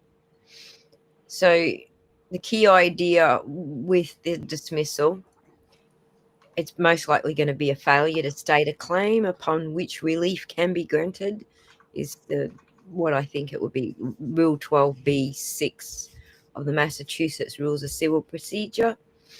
The key idea is if you assume everything the O'Keefe family alleges is true, they still haven't laid out a viable legal theory that would entitle them to relief, whether it's wrongful death, negligence, or whatever it is that they're claiming. The legal, not factual challenge. Sorry, this is a legal, not a factual challenge. The court is not weighing evidence or deciding what happened in the past, sorry. It's asking, even if we believe every single word in this complaint, so what? Is there actually a law that gives you what you want, the relief that you're asking for? And the answer is no. If the answer is no, the complaint will get tossed, or parts of it that don't meet that question. So we know that the not guilty verdict nukes the foundation of the O'Keefe's claims. So if the criminal court concluded beyond a reasonable doubt that Karen Reid did not commit murder, the civil case, which relies on that same core narrative, becomes a lot shakier. So it's harder for the O'Keefe family to prove negligence or recklessness if the foundational claim that Karen Reid hit him is already rejected. Even though the burden of proof is lower in civil court, which is its preponderance of the evidence, you still need a plausible theory. But even when we consider preponderance of the evidence, the lower burden of proof, I think that the defense actually has a stronger case to prove that John O'Keefe was not only killed somewhere else, but he was moved. They just weren't allowed to present it in the criminal trial. But they will be allowed to present this in the civil trial. Like everything that we couldn't hear in the criminal trial is absolutely going to come out in the civil trial.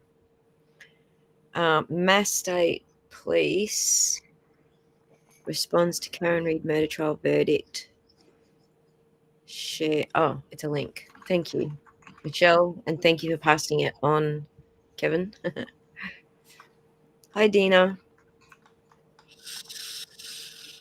Joanna, there was no collision, so they lose. It's not exactly that black and white. I just think that, yes, it's Noble, right? It's Noble's. Right, we already did a live stream on that. You guys weren't here, but we already did a live stream on Colonel Noble. So, but thank you for sending me the link, Michelle, and passing it on, Kevin. So, oh, might take on that a little too hard. So basically, yeah, I think that if the defense is able to show everything in the civil procedure that they couldn't in the criminal procedure because Arnie Bev kept blocking them, the federal investigation, the 3,000 plus TUI pages, the medical examiner's testimony that John's body was not flat on its back when he died, that the pooling of the blood suggests he was in another position and that he was moved there after lividity. What was the other things that came out? They didn't come out, sorry. What was it? Didn't come out. I think there's a couple other things that I'm just not remembering off the top of my head. But I really feel that as far as preponderance of the evidence goes, I feel like that the defense actually this time has quite a lot more evidence that he was not killed by a car than the O'Keefes have saying that he was killed by a car. Does that make sense? Yep, 100%. So let me just go through my notes here. The motion has not been filed. We go through that. We went through that. So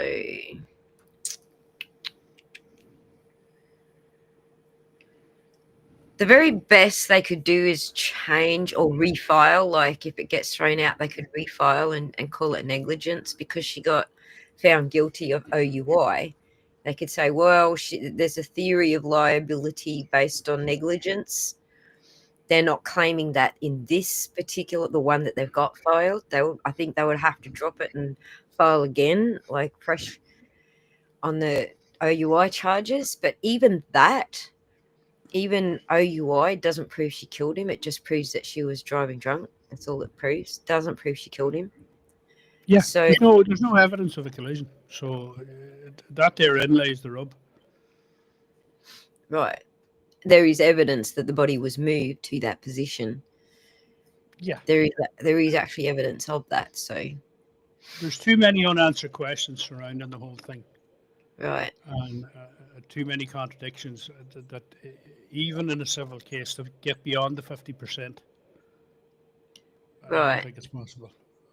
So essentially, the motion to dismiss is probably going to argue even if you assume the allegations are true, they don't state a valid claim. So under the classic 12b6 standard, they take the complaint at face value. Do the alleged facts actually establish legal liability? And the answer here is probably no, because your entire claim relies on conduct that a jury just said didn't happen, essentially. And you're not offering any alternative theory for how Karen Reid's actions meets the elements of negligence, wrongful death, or emotional distress. They might also argue that the acquittal kills the causation. So they're saying the causation is that Karen killed him with her vehicle. So even if Karen Reid was drunk, OUI, and arguably behaved irresponsibly by not ensuring John's safety, like his mum screamed at her, like, you what? You left a grown man at a party by himself? That does not mean she caused his death. And unless the plaintiffs can plausibly allege and eventually prove that Karen Reid's conduct was the proximate cause of his death, then their wrongful death claims, that side of it, collapses. In fact, if they argue she's the cause of death, they're implicitly asking the civil court to override the criminal verdict or override the jury's decision, which those courts hate to do. Who exactly is taking the case, Ozzy? I know Paul is one of the signatories of it. Is the mother The taking mother, the case? Peggy, the Yeah, father, John O'Keefe Sr., right. Paul, the brother, and The the two two kids. children. Mm. Right. Okay.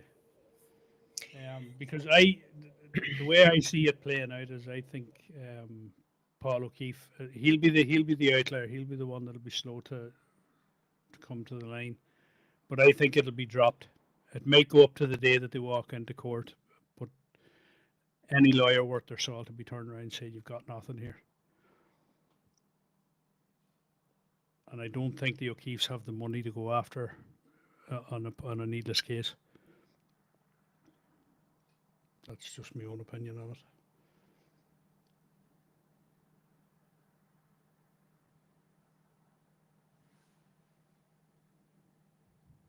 Did we lose Ozzy again? Come back, Ozzy. I forgive you.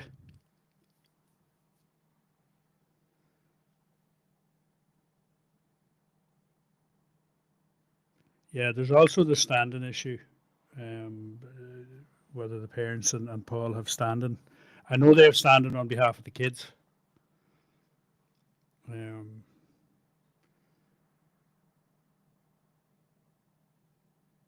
Oh, here's Glen Lake. Hey, Hello. Glenn. Sorry. Welcome back. Did you have a nice vacation? I think we just had a whole server reboot, actually. Bad timing. Usually happens at every morning at 4 o'clock. I apologise for that. Thanks for holding up the show. Where were we? I was trying to ramble on to fill in the gap.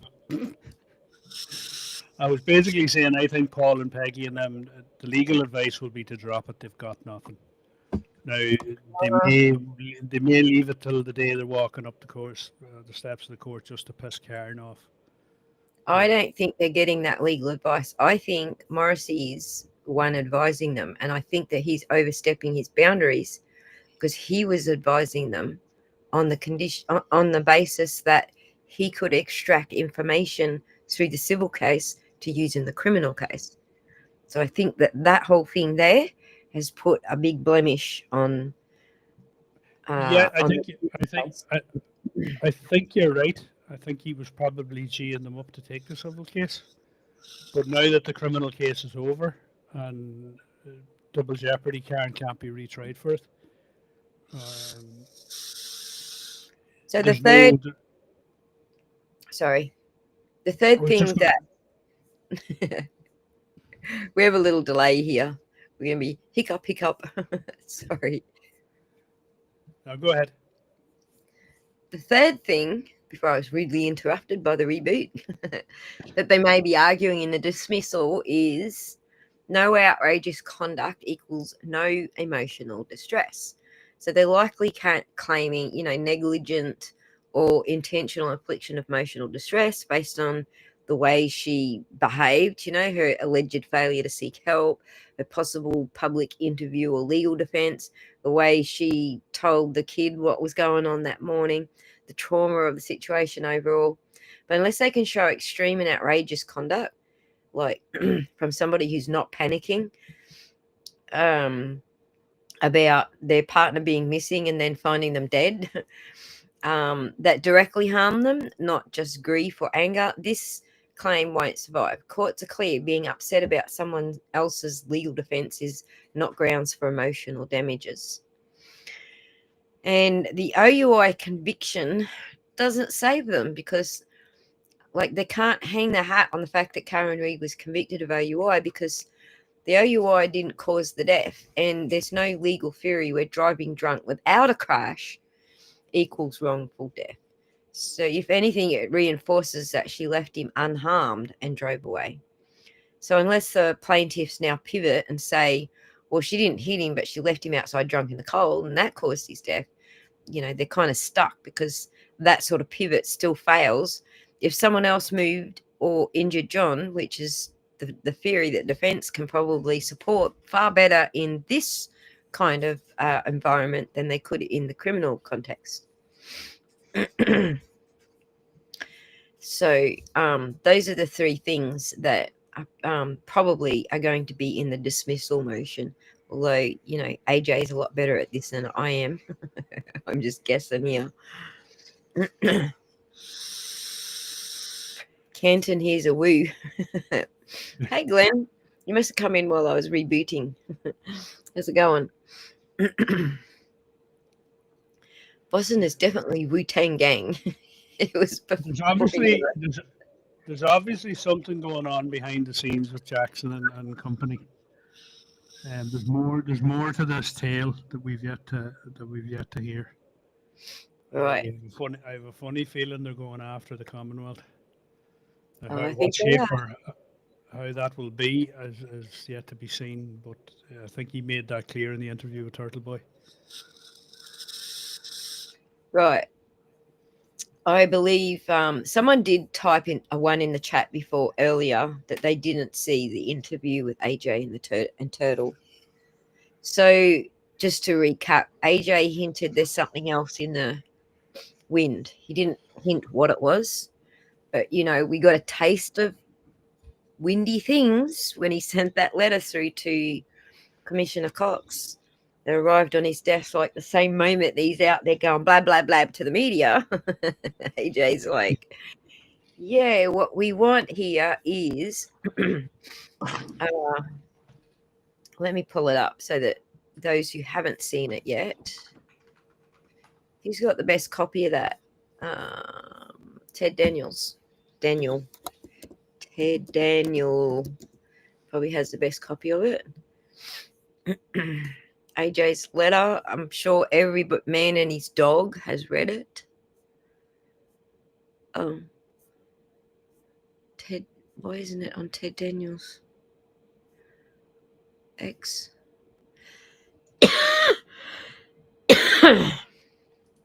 What are you looking for? Ted. AJ's letter. I'll Google it there for you. Yeah. You've probably got access to Boston 25. I don't, because I'm not behind a.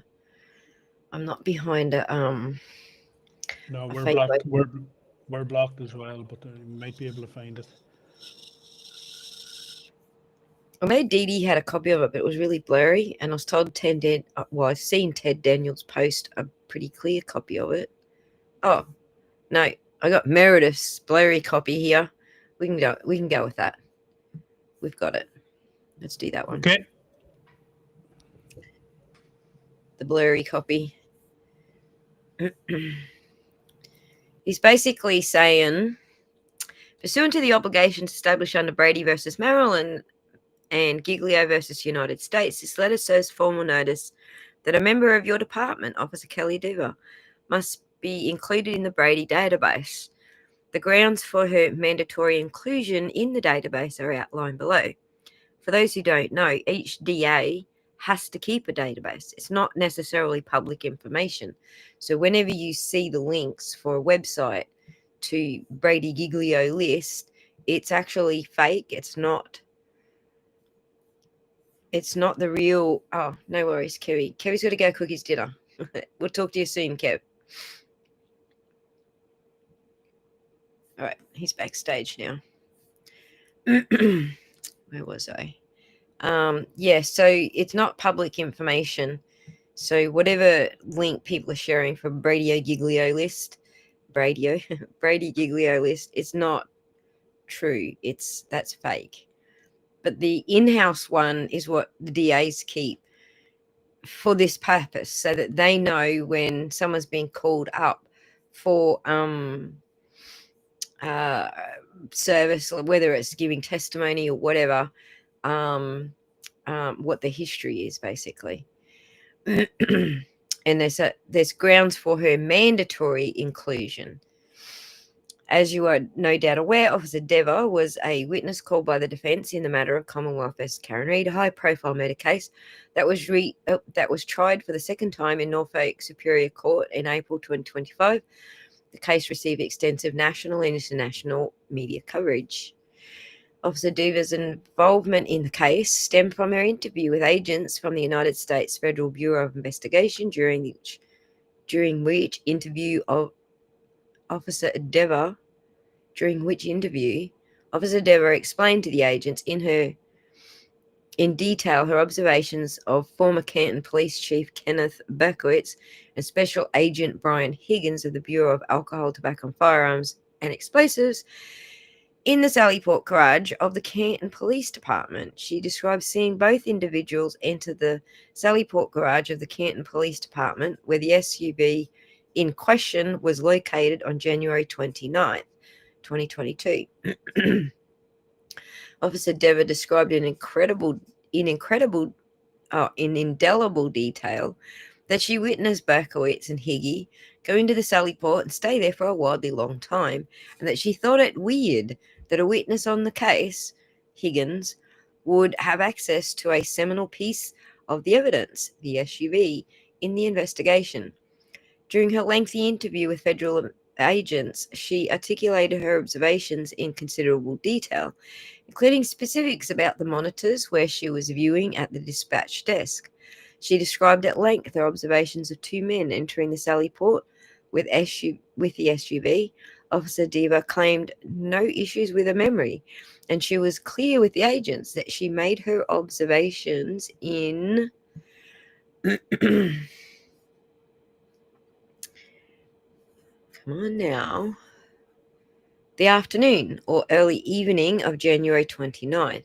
At the end of a shift after the SUV had been secured in the Sallyport, subsequent thereto, the federal authorities provided a report of their interview with Officer Diva, both to the prosecution and to the defence in the Reid matter. On or about April 2025, the defence issued a subpoena for Officer Diva to testify in the murder trial, and on June 2nd, 2025, she was subsequently called and sworn to testify before the jury. During a testimony under oath, Officer Diva changed her statement, claiming not that she did not make the statement to the federal agents, but that her observations of Chief Berkey and Mr. Higgins were false memories. She maintained under oath throughout her testimony that the events she described to the federal agents never happened, that the memory she was recounting was false, and that the events she described did not actually occur. Indeed, she did. It is clear, therefore, that one of two things is true. Either Officer Diva lied about having a false memory, or she actually suffers from a condition that subjects her to false memories. Either one's bad. In either case, her credibility and reliability as a law enforcement officer are irreparably compromised. If she lied under oath, Officer Diva is guilty of perjury. If she truly suffers from false memories, she is unfit to serve as a police officer. Her reports, statements, and testimony can no longer be presumed accurate, and any case, current or prior, involving Officer Diva must be reviewed accordingly. These circumstances bear directly on Officer Diva's credibility and represent impeachment evidence pursuant to Brady and Giglio. That's why the DA office has to keep it, because they have to actually they've got to keep a database so that when they are giving evidence, that this information is provided to whichever defense, any case, whichever defense is asking for it. Given these facts, it is clear that it is incumbent upon your department to immediately include Officer Diva in the Brady database, and all information surrounding her claimed false memories must be disclosed to the defense in every case in which she is a witness or a potential witness. As you are aware, both prosecution and law enforcement share a constitutional obligation pursuant to due process clause of the 14th Amendment to affirmatively disclose exculpatory and impeachment information to the defense in every case. The Supreme Court has mandated that when the reliability of a given witness may well be determinative of guilt or innocence, non-disclosure of evidence affecting credibility falls within the Brady rule. Failure to disclose Officer Diva's intentionally false testimony and or her false memory condition would be a constitutional violation, subjecting both the prosecution and the Boston Police Department to severe sanctions, the least of which is the dismissal of every case she touches. If it is determined that your department was on notice, which this letter formally provides, and the department does nothing to include Officer Diva in the Brady list, and thereafter provide to the defense the exculpatory and impeachment materials in its possession, the sanctions can and will be far more extreme. Signed, AJ. That's basically what the third page says. So, gotta love the 14th Amendment of the Constitution. Indeed, Joanna. Indeed.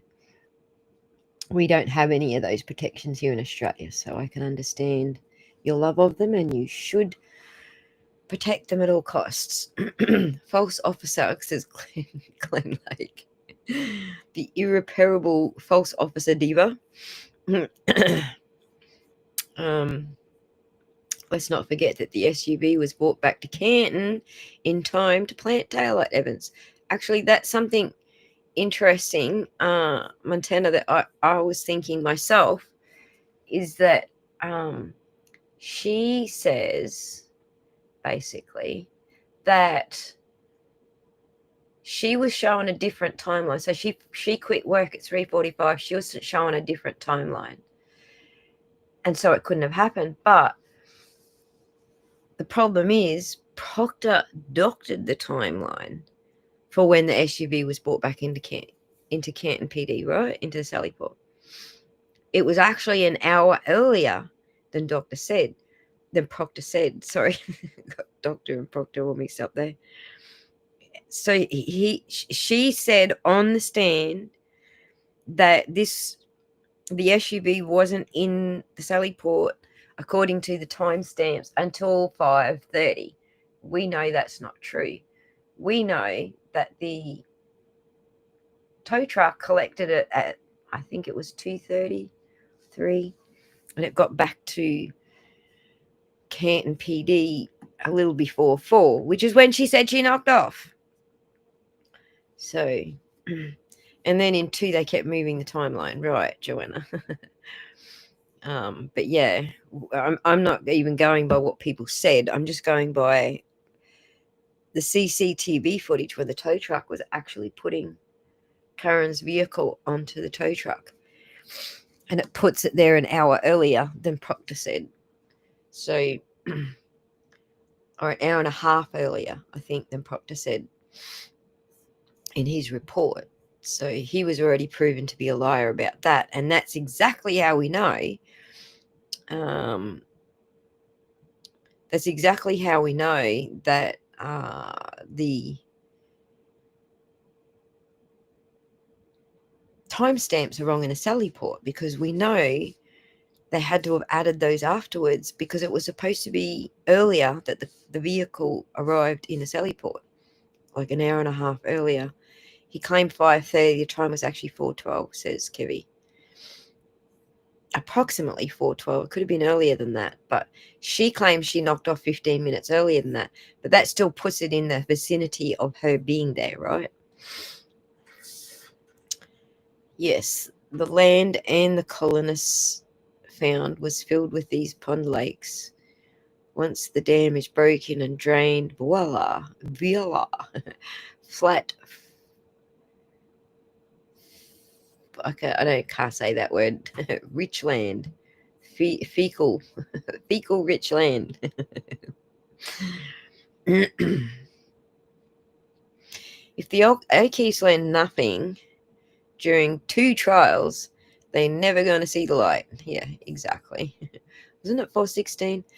Approximately, but it would have took a tow truck longer to get from Dighton back to Canton than it would have took a car, because it's a tow truck, it's loaded up. So I reckon it's probably around the 416 mark. And I reckon we haven't seen any of her sign out logs, so we don't know what time she signed out. We got Higgy's in trial 1.0. We got all Higgy's sign in and sign out logs, but we didn't get any of Deva's. So,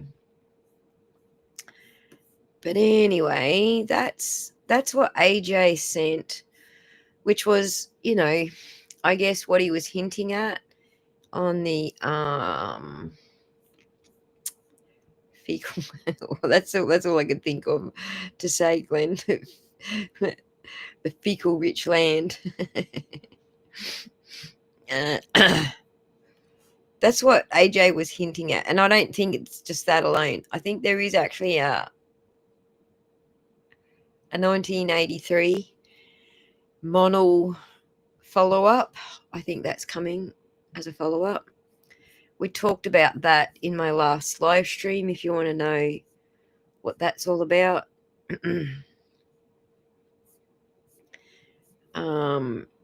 So Section 1983 Monel and a Monel claim would be basically saying Proctor did everything out of malice, and is malice the right word? Didn't follow protocols. The Monel claim falls on, is it protocol to specifically frame someone? By this, is it city protocol to specifically frame someone, which obviously isn't going to pass the Monel claim, but the part of the Monel claim that it would pass is that he didn't follow protocol because they didn't have some protocols in place. Like, city didn't have these protocols to begin with. So that's part of the Monel claim. But the Section 1983 part would be just based on his malicious prosecution, his planting evidence, his behavior, his everything. Basically, Proctor's the bad guy is what that would be based on. So just my guess. Potato patata, exactly, Mrs. Potato patata. The SUV tow past 2 other suitable MSP garages. The SUV was purposely bought within Proctor's control. Indeed, it was, Montana. So, did you watch? I don't believe here. Did you watch? I don't believe. Oh, yes, I did. She's done actually. I don't belong here. That is what you're talking about. She's done a couple of streams now, like assessing the way people are saying things, and it's like language reading, the same as body language reading. So yes, she's very good. If you haven't seen her videos, watch I Don't Belong Here. Morrissey's protocol is never written down. No, but the Canton audit, the Canton PD audit said there were some protocols that actually didn't have in place, and there were some protocols that weren't followed. There's actually many parts of the Canton PD audit. There's actually going to support Karen Reid in the civil case because of these things. Sorry, not in the civil case, in the Section 1983 case. So they thought they were so smart producing that document, and that document's going to bite them all in the ass. Mrs. Paul says in his 2020 interview, Proctor told us the reason he is laughing is because it's ridiculous that he would ever tamper with evidence. And there's no evidence that he tampered with evidence, is what he said. So yeah, it is hilarious. So her works on Bev and Higgy are fascinating. Yep, she is great, Kylie. Thanks for joining us, by the way. You've been a little quiet in the background there, or I have missed all your comments, but thanks for joining us. All right, let me have a look through my notes, because I'm sure I had a heck of a lot more I wanted to talk about. We got the Brady and the Giglio. We got the...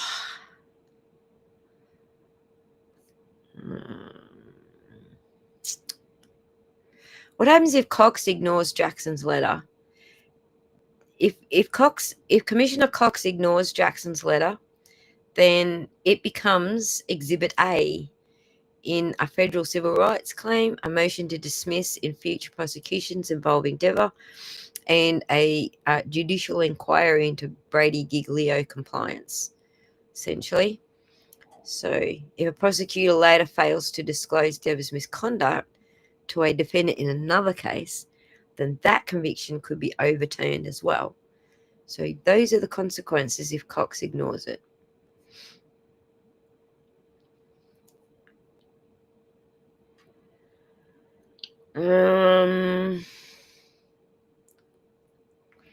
Jackson's playing the long game, the long-term accountability and strategic pressure game. So what else has he got up his list? Who the hell, up his list, up his sleeve, I meant to say. I'm reading my notes while I'm talking, sorry. Who the hell knows? And it's only gonna get better from here, right? There's a lot more that he can do, obviously. Oh yeah, there's another play I think they're probably going to do. Oh, I know what I've got up here. Wait, I've got... No, that's my mail. Where is it? Oh my god, I fucking closed it. Hang on. I actually have the names of the lawyers representing Karen in the civil trial. They've put 3 more lawyers on. So let's go, Karen Reid.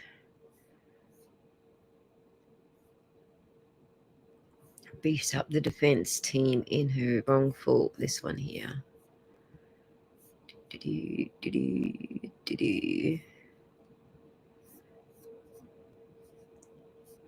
So Karen added 3 new lawyers to her defense team to represent her in the wrongful death lawsuit brought by the family of her boyfriend, Boston police officer John O'Keefe. Reid, 45, was acquitted of all charges connected to the death of O'Keefe last month following a lengthy trial. It's probably the first. Who is this? Who are you, masked bandits? Mask Live. Actually telling the truth. When Reid's first trial concluded in a mistrial last year, O'Keefe's family filed suit in Plymouth Superior Court, claiming Reid was responsible for O'Keefe's death. The family also named 2 Canton bars where the pair drank on the night of his death as defendants. The trio of attorneys, all with the Boston-based firm Sheehan Finney, filed appearances to represent Reid in the civil case, which is pending in Plymouth Superior Court. Specifically, Damon Seligson, Charles Waters, Aaron D. Rosenberg, we know that name, all joined Reid's defense team last week, according to court filings. They joined 3 lawyers from the firm Mellick and Porter, who already represented Reid: Christopher George, William L. Kelver Jr., and Marissa Palladini. The three lawyers from She and Finney all cite business litigation as an area of expertise. It's not clear what role they will take in a civil case. An attorney representing one of the Canton bars, CF McCarthy's, withdrew from the case last week. Kevin Burgeon of the firm Peabody and Arnold did not list a reason for his withdrawal. The civil case could mark the first time Reid speaks under oath about the events of January 29th, when O'Keefe, 46, was found near death in the snow outside of fellow Boston police officers' home in Canton. Her deposition, along with those of her parents and sister-in-law, had been on pause while the criminal trial was ongoing. The burden of proof in a civil case is much lower than in a criminal case, and jurors need only to find that a preponderance of the evidence shows something is true. No trial date has been set for the case. Once again, oh look, there's that story. We'll do that story next.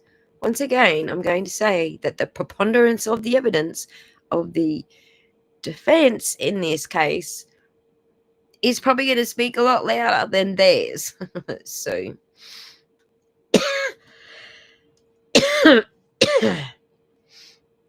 a special kind of snark. Sorry, guys. I started choking on my fume, which is really just flavored air. And I don't know why I'm choking on it, but I think it just dried my throat a little bit too much.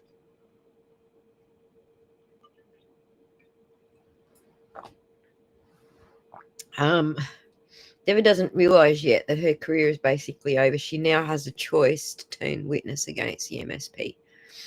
I don't think she will. I think she put a career on the line because she's basically willing to uphold the thin blue wall. The thin blue line? The wall. The blue, whatever it is. The blue wall of silence. The ladies doth to protest too much. By ladies, I mean Big Bad Brian Albert, Chris Albert, and Proctor on Dateline. Indeed, Kylie. Speaking of, seriously, everyone who ate what? Pickle? I don't know what that word is. Okay, I'm done. Snark ending. It's all right. You can be snarky. It's an uncivil case. Funny you should mention that, because I have uncivil law coming on to talk about the uncivil case. So, announcements. It's probably time to do announcements. If you haven't looked at my live stream page yet, I have quite a few people booked in for some chats. We're not going to do anything formal. It's going to be unplugged. Everything is going to be unplugged. And I need to pull it up so I can see it, because I forget who I've got booked now. I know I should know. I have a lot of things going on, so yeah, stuff's going in one ear and out the other at the moment. I have Larry Foreman locked in for the 26th in America. For Australians, it's the 27th. It's going to be midnight on the 27th for Australians. But for Americans, that will be, I think it's 10 a.m. I can't remember where Larry is, actually. Let me get my calendar open so I can tell you what's going on here. Larry's at 10 p.m. EDT. So that's his time zone. 10 a.m. EDT, sorry. But that's midnight for us on the 26th. Or first thing in the morning, midnight of the 27th. So, God, it's confusing, isn't it? Anyway, Larry's a definite. He is booked in. Hang on, let me share this tab so that you all can see it. Andrea Burkhardt is currently away, but she's going to try and fit us in next week. Now, I've tentatively booked her for a random date in the week that she said she's available, but she still has to get back to me. on what day and time she can fit us in. But Andrea Burkhardt will be coming to talk with us. Again, unplugged, no interview, no serious questions. We're probably just going to throw all this information around that we talked about tonight and see how they view it, because they are actually lawyers. I've got Total Boy booked in. He's quite happy to do an unplugged. He's just having trouble trying to work out what day and time, because he's got a lot of shit going on as well. And I've got Kurt, I think, for Sunday. Again, waiting for him to confirm. So the only one that's booked in for sure is Larry. Whatever the times that I've got set on those other videos, expect that to change as we iron out when these people can all fit me in. So, I'm not a big channel. I don't expect a lot of shuffling around for us. I expect them to probably shuffle for the bigger channels rather than shuffling for us. And then we'll get pushed down a little, but that's okay.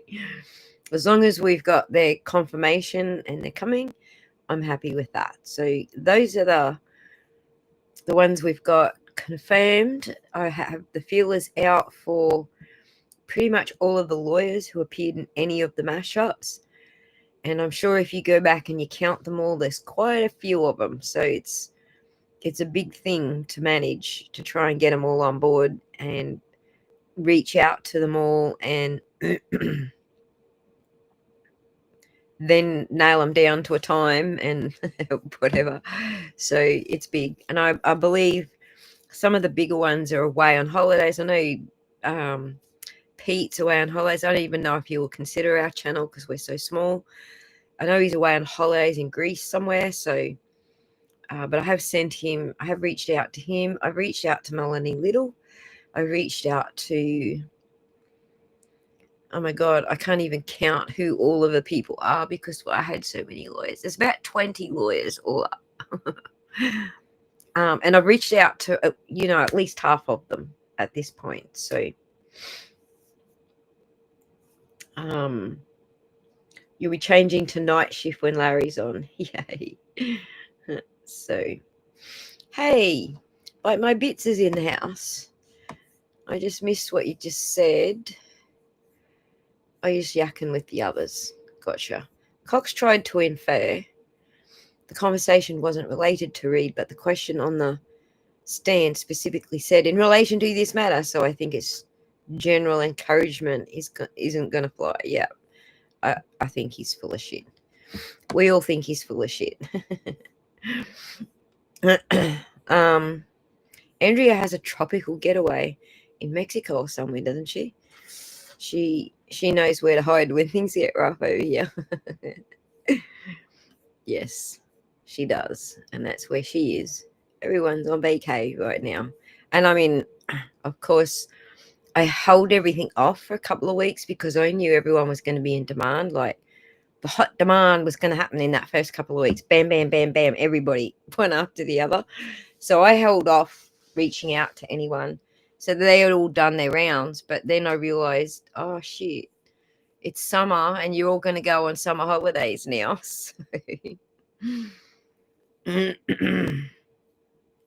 Oh, he spelled Denver. I was just watching some of the Howie Carr suggestions coming in. He spelled Denver apparently in the motions, didn't he? The fact that Cox is not furious and seeking answers is mind-boggling. I agree, Glenn. I agree. One of his guys died. All right. I just worked out what's making me cough. I gotta go turn this thing off. Hang on a second. That's what it is.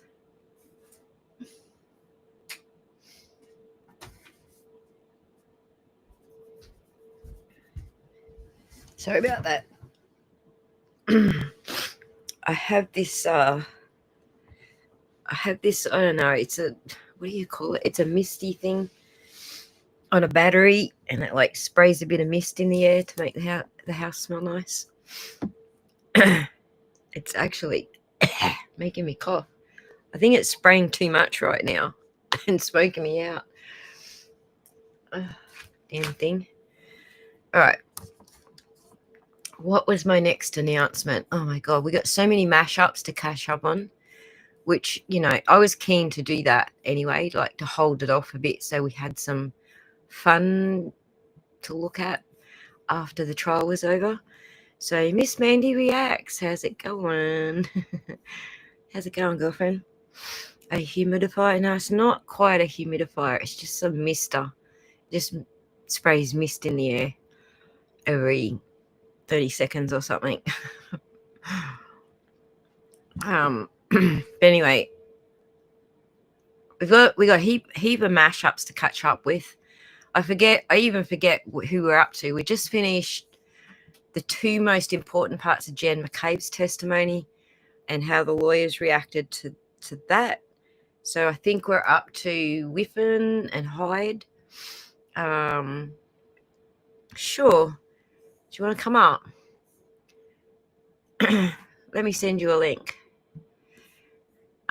We've got Whiffen and Hyde to move on to next. And then I forget. I completely forget, honest. But we do have, it's a room deodorant spray thingy, that thing. That's the thing. It's completely messing with my throat and my sinuses and everything right now. So, all right, hang 10, Mandy. What else have we got coming up? Oh God, I've got to do some mashups of Yannetti, Alessi, and AJ appearing on everyone's channels because they all made some really good points, all different points. I want to do some mashups of that as well. So there's like so much coming up. But I've been really busy with trying to get, there's also Welcher. I got to get the lawyer reactions to all of that. Like there's so much more coming up in the mashups that I will get to. I've just been very sidetracked because I have a sick car at the moment, like throwing its coolant on the ground, having a tantrum. I don't know why just yet, but I got it booked in. I've been under the bonnet pulling shit apart. I replaced the thermostat this week and some of the hoses, and that didn't fix anything. But at least I got new shit in there, so that's a bonus. And then I've got my permit is underway for owner builder permit. You've got to apply to Queensland QBCC, I forget what they're called, for builder permit. I've got that coming up. And you've got to have all your paperwork signed by like a JP and shit. So that's annoying me. And I've also had the property sort of some work going on the property at the moment. So we all got like fire compliance notices. Everyone on the island had to, clean up their blocks basically for the oncoming dry season. And have you done La Perosa? Not yet. I haven't done anything up. I'm up to Jan McCabe in the lawyer mashups. So, still back at the start of the trial, basically. So,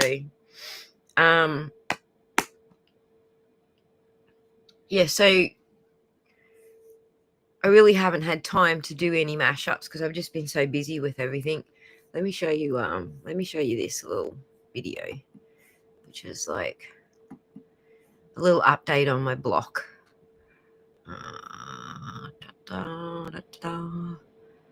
So let me open it and then share it in here.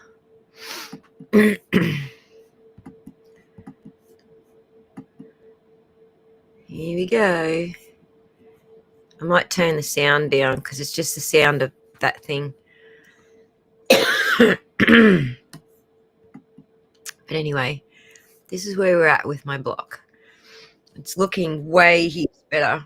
It's so cool that they let me do this without having my building permit already submitted. I'm still doing the work on my building permit to get that submitted. And normally we wouldn't be allowed to do this sort of work on our block until we've submitted our paperwork. But because the fiery said we have to, so I'm very happy with that. All right, let me bring in Miss Mandy. There you go, guys. That's the block. Let me bring Miss Mandy up. Miss Mandy, how's it going? Hey dear, how are you? I'm good. I'm good. Is this Thanks the building of your tiny house? Yeah. Press the play button once again because we can talk over it. There's no noise in there, but I was just saying how I swung this because I don't have my paperwork in yet. Normally you can't do any of this sort of work until you've got your paperwork in. But the fiery said, hey, you'll need to comply before the dry season comes. So we kind of went a little overboard and did a bit more than complying. But we're complying. Like, there's no fire danger on my property anymore. Look at it. Man, I would love to have one of these. I really would, because it's just me, you know.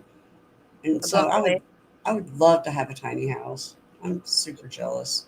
No, I'm not even at the tiny house stage. Like, I just got an empty block of land right now. It's nothing to be jealous of yet. Oh, you're not in it yet? Sorry? You're not in it yet? No, we haven't even got our Oh, paperwork. no. We Oh, haven't I'm even got our sorry. building. We haven't even got our DA in yet. Still working on it. Oh, I didn't know that. Oh my gosh. I thought you were Yeah, way in it by now. Jeez. I know everyone keeps saying that.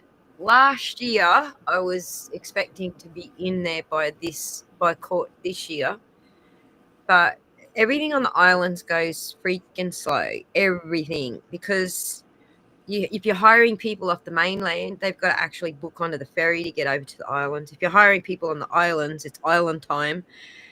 Everyone just takes frigging forever to do shit. And, you know, if you add 3 months to each of the steps of things that I'm trying to get done, you're a year out of date, you know, a year over your schedule. Now I'm probably about 18 months over schedule. So, Oh gosh, that's awful. and I still haven't got my paperwork in yet. So, and then people change stuff up on you. Like, I agreed to the building certifier doing, you know, because they itemized what they were going to charge me for, and I was like, yep, I agree to all of that. And then by the time I got through my energy assessment and all the other stuff that I had to do, I come back to them and they're like, oh, well, we've changed that now. Now we're going to charge you for this, this, and this. It just goes up every time. Like, Oh okay. gosh. Oh, no. So people changing up shit on me, and there's just so much stuff that you've got to do. This is my first ever building from scratch.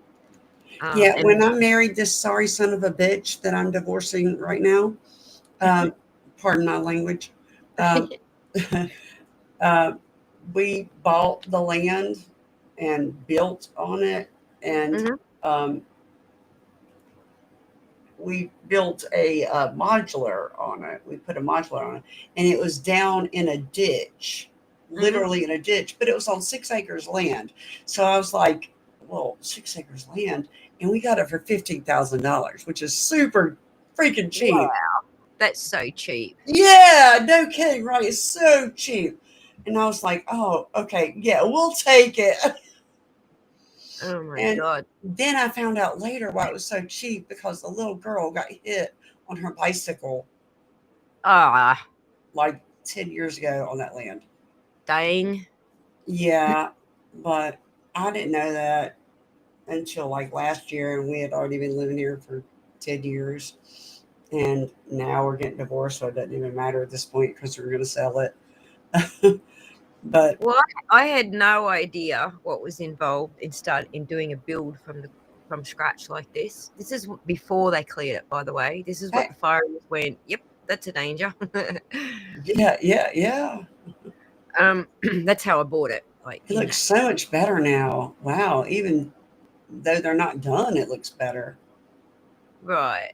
We're not even at the point where we can actually do anything with it yet. But we went from that to that.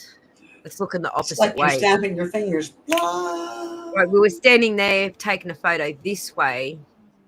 So if I move it like back here, that's, you know, which direction? Yeah, that's what you were just looking at there. Looks good. Yeah. So yeah, like I'm pretty stoked that, you know, they're letting me do some work on it at least. Like I'm getting some progress at least, like after 2 years behind. But I just never knew what was involved in building from scratch. Plus, we just had all these changes to the building codes and shit. So I've got, I'm in between. Do I knock off a bathroom and stick to tiny home and avoid some of these new code regulations? Or do I add the bathroom and do the code regulations and, you know, bump my costs up over 20 grand, basically? And I think the first one, because whenever you can save money, save money.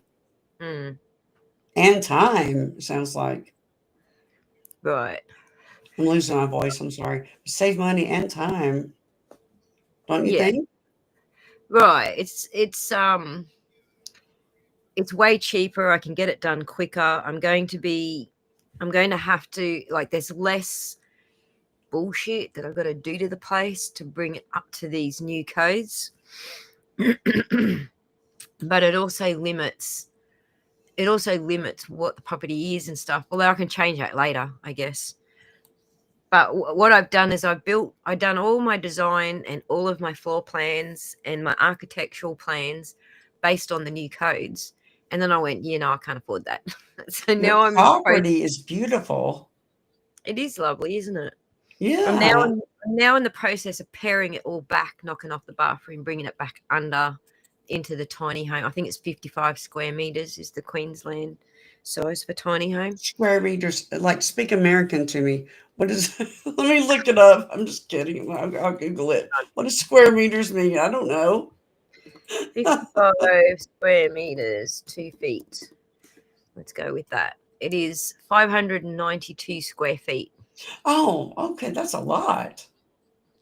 600 square feet, basically. Yeah, that's a lot. Wow. You go, girl. That's 2 snaps. So what I'm doing now is taking all that shit off my plans so I can submit them, basically. But it's extra costs because you've got like an aesthetics application you've got to do to the council. Like, is it aesthetically appealing? All that sort of shit. You know, you pay another Did they fucking really ask you that? Is it aesthetically appealing? Yes, they do. Are you kidding me? Oh my God.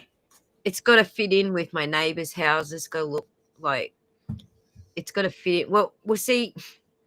The islands were sold off. Were like sectioned up by the government and sold off back in the 70s and 80s. That's dumb, though. Is it Really, really cheap, aesthetically and sold it appealing? all up to the hippies, basically, because that's I it was in, believe it by the question. that it was in their price range. But what's happened now is that they've like redeveloped all the north end of the island, and all the rich people have moved in, and they're all got their yachts and shit there now. So they're trying to get rid of all the hippies. So now they're bringing in all these extra codes and laws so that nobody builds a hippie home anymore. Essentially, Oh my trying to get rid of God. all the hippies. It's funny. Yeah, they don't like hippies here apparently. I don't care. Like, if you're a hippie and you're my neighbor, I'm still gonna say hello. I don't fucking care. Yeah, really. Right. But anyway, that's what's been holding me up and getting hippies happen. That's what's been holding me up, basically I think it's a month now not putting any content on my YouTube channel because I've just been so busy with all this shit, Right. essentially. But we're getting there. We're getting there. So we've got some guests coming up. We've got some mashups coming up. Somehow I'll fit it all in and, just not sleep, I guess. is the go. Well, making progress, so that's what matters. Right. Progress. Canine Mind Help. It's Nate. How's it going, Nate? Same Aussie. If I have shipping containers, they have to be out of view of the road, inland also. Yeah, I actually have to disguise mine, apparently. I have to put a I want to keep one of the shipping containers for a workshop. And if I do, I've got to put lattice or paint it the same color as my house or something like that to be able to keep it there. But here's the thing, the neighbors next to me, their whole fucking property is shipping containers. I think they live in 5 different shipping containers. My neighbors live in a school bus, and I'm not kidding. Mm. They're sovereign citizens. You know what those are? Yes, we have them here. Yes. Oh my gosh. They're sovereign citizens. They live in a school bus and they teach, but they're really nice people. They really are really nice people. I got to give them that. Yep. There's a mother, a father, and 4 kids that live in a school bus. There you go. I don't know if I could handle it in a school bus. Oh my gosh, I would freaking unalive myself. But no, Yeah. privacy at all in a school bus. No, absolutely not. But Well, my daughter's doing this. She's got there's 5 of them. There's her hubby, and 3 kids, and they're living in a yacht, which is smaller than a school bus. So yeah, but at least there's a bedroom in a yacht. Oh my gosh. Property maintenance, Miss Paws, is my freaking enemy right now. But yeah, true. luckily, I got a dude. I found a dude. He's a keeper. Oh, good. He's a really cool dude. He's doing it for me for $80 a month. So That's awesome. Okay, so off the subject, just really quick. Kurt said something about he's coming on with you soon to do a I'm Q&A. waiting for him to say when. I said Sunday, and he hasn't got back to me. He said, Oh, he's not going to get back with you. He's going to wait for you to message me. Oh, okay. All right. Oh man, we've got. So Sunday, sure, that'll work. Oh my God, I spelt Larry's name wrong. Sorry, Larry. I'll fix it. I'll fix it right now while I'm thinking of it. Larry just Foreman? Yeah, he said this. I love Larry. Oh, Larry's so great. He's a darling. Let me just fix his name. I spelt it wrong. I spelt it like the George Foreman grill. He's like, yeah, nah. Yeah, no, I'm going to need you to fix that right now. Thank you. All right, so Kurt's up for Sunday, is he? I'm going to double check with him just to make sure, but it should be fine. I don't see anything on his schedule. Right. He actually took on a case. Don't say anything to anybody. Y'all can keep a secret, right? Chat, can y'all keep a secret? Yeah. They are actually suing Judge Beverly Cannoni. Who is? Kurt and a couple other LawTube lawyers. Yeah. For they what? Are for prosecutorial misconduct. Yes. And they filed the paperwork yesterday. So it's done. It's a done deal. They have officially done it. And if 3 or more lawyers sue you in 3 or more states, then it sticks. We've only got 130 viewers, so not okay. necessarily. Y'all keep a secret. Don't spread it to many Discords or many Facebook groups or many other outlets or anything. How big was it, Kylie? I'll show you my floor plans. How big? 600 square feet. Same as mine. Awesome. Awesome. Although I'll show you I was before. like, shh. Holy crap! I can't believe that. Damn you, Mandy. Like Spat he my had dinner Larry on, and he had Runkle on, and they were just talking about it like a joke. And Yeah. I thought that he was meaning it as a joke, but no, they were apparently being serious, and they filed it yesterday. They have been working on it ever since then, and they have gotten 10 lawyers in the lawsuit community in, and they have paid for it out of their own pocket, and it's done. Wow. Yeah. I'm so pleased someone's doing something. Like she was She deserves it. beyond ridiculous. Like I was just reading, Manny, I don't know if you joined us, but last live stream I was just reading what they did to DA Linda Stanley. She was disbarred.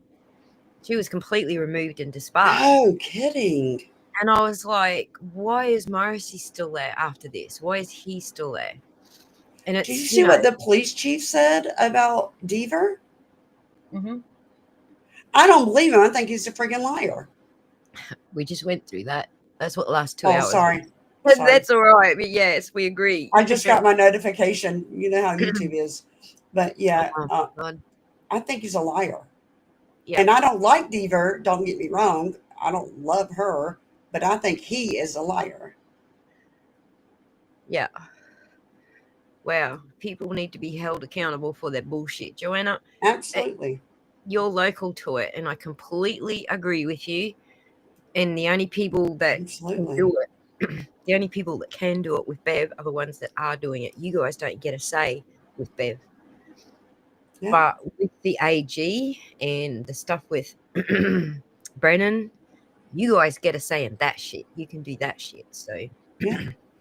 Meatball's re-election is going down the drain.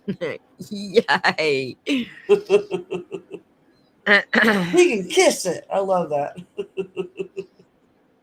Cox is definitely political, right? You don't get into that position without being, well, without being political, let's say. All right. So, wow, I'm just blown away. But let me just check. What have I got, He'll Larry? probably kill me if he knows I told people, but I told a small group of people, and y'all can keep a secret, right? Y'all can keep a secret. You don't keep a secret. Right. Court is scheduled for the 14th my days. So that's tomorrow. All right. So you're on Saturday right now, right? No, I'm on. This is Sunday here. Do you want to see if you can do the day after tomorrow? Oh, so it's midnight tonight. It's 2:41 in the afternoon here. No, I had penciled him in for your Sunday, which is my midnight Monday, which is tomorrow. But if you say the day after, that's cool too. I just can't fucking wrap my head around what I've got going on here. 14th. Let me have a look. Well, I just messaged him to see if he could do it tomorrow, and he said he could. So tomorrow's okay. yeah. All right. So midnight my time is. He likes you though. He felt like y'all hit it off. Oh, nice. We've thoroughly enjoyed his. So the main thing I'm doing is I'm just reaching out to all the law tubers that appear to my mashups to talk about the mashups. People had been coming to my channel saying, the law tubers are all going to sue you and fucking rah rah rah, and well, you're still in their content and blah blah blah, and I thought, you know what, I'm just going to shut them all up, have them on the channel, talk about the mashups. Kurt and I have already talked about, like what I was aiming for with the mashups. Mm-hmm. Like I'm aiming for the humorous side, the funny things, and yeah. Sometimes he wasn't being humorous; he's being very serious, so he didn't appear in a lot of my later mashups. But in the early days, he was very much like, "What is this fucking shit show that I'm looking at?" But that's essentially, the idea is to get them on to talk about the mashups, to let people know that they didn't mind appearing in the mashups, what their favorite parts about the mashups were, blah blah blah. Right. But yeah, tomorrow night for me, but it's evening or afternoon for you guys. Yeah. Yeah. He's He in said he was Texas, good. right? Let me just find Texas. That's Central Time. Yeah, I had times all written down, but I've just got such a lengthy bloody notes on it. Diva is an angry beaver. That's funny. Angry Diva. Somebody said Diva is an angry beaver, and I thought that was very funny. So let me change this time now that I've got you here while we're talking about it. Edit, Kurtz, edit. No. Can I edit it while I'm live? I think so. Tomorrow, oh no, it's actually the right time, right? It's actually the right time. So for me, it's tomorrow at 10 a.m. Your time or Yeah, his time? it's a Because few he's hours. not going to be up at 10 a.m. I'm telling you right now. Australia's 10 a.m. to Sydney. Australia, hang on, 10 a.m. Sydney to Texas is, I might have to make it the next day because I'm still here and it's 4 o'clock in the morning. It's 7 p.m. Saturday. So I'm saying Perfect. Yeah, that's good. I'm saying 7 p.m. Sunday so that I've got time to prepare for it. Yeah, that's good. 7 p.m. Sunday, his time, right? Yeah, that's good. All right. That works for me too. So that means I've got to push this forward one more day. Customize details. One more day. 7 p.m. Sunday for you is 10 a.m. Monday for me. All right. We're done. Oh my God, I'm having so much of a head fuck trying to get everybody's, because you're all in different time zones. I've got Larry's in EDT time zone. I can't even remember what Texas is. Because he's in like Kentucky or something, I think. Right. I love Larry, though. I love Larry. I enjoy him so much. Hello, everybody. Right. He's heaps of fun. All right. Shameless self-promotion by Mandy. Please do go and subscribe to Mandy's channel, guys. Mandy, I don't join too many Discord channels because it ends up with it's too much noise going on and I can't focus on what I'm trying to do at my end, and I have been really, really busy. So I haven't joined. I know you've sent me some invitations and I appreciate it, but right now I've got so much on my plate. Oh, it's fine. Yeah, trying to cut mashups. I'm just trying to keep you in the loop on stuff, but no problem. Yeah. It's fine. Okay, I'm happy to send you, DMs and stuff and keep in touch that way. But I can't join at the moment because we've just got so much going on and there's only me doing it all. So I'm all by myself here trying to fix my car and my property and run a YouTube channel. And I have someone at my house. Do you mind if I jump back on in a second? Sure. We'll talk to you shortly. All right, bye. All right, bye. All right, let me pull up these plans to show you guys. Where are my plans?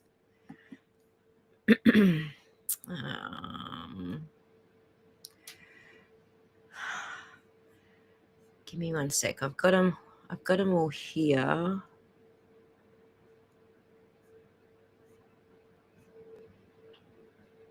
Why is everything changed order here? Hang on. Let's just go to the home button. There we go. Full docs. Found it. All right. I just got to pull it up so that you don't see my address and, all my freaking awesome details. so that those are not on the screen. All right, let me share it now.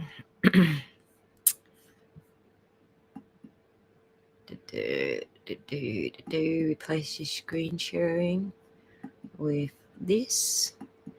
There we go. It's got my address there still, but not too many private details going on.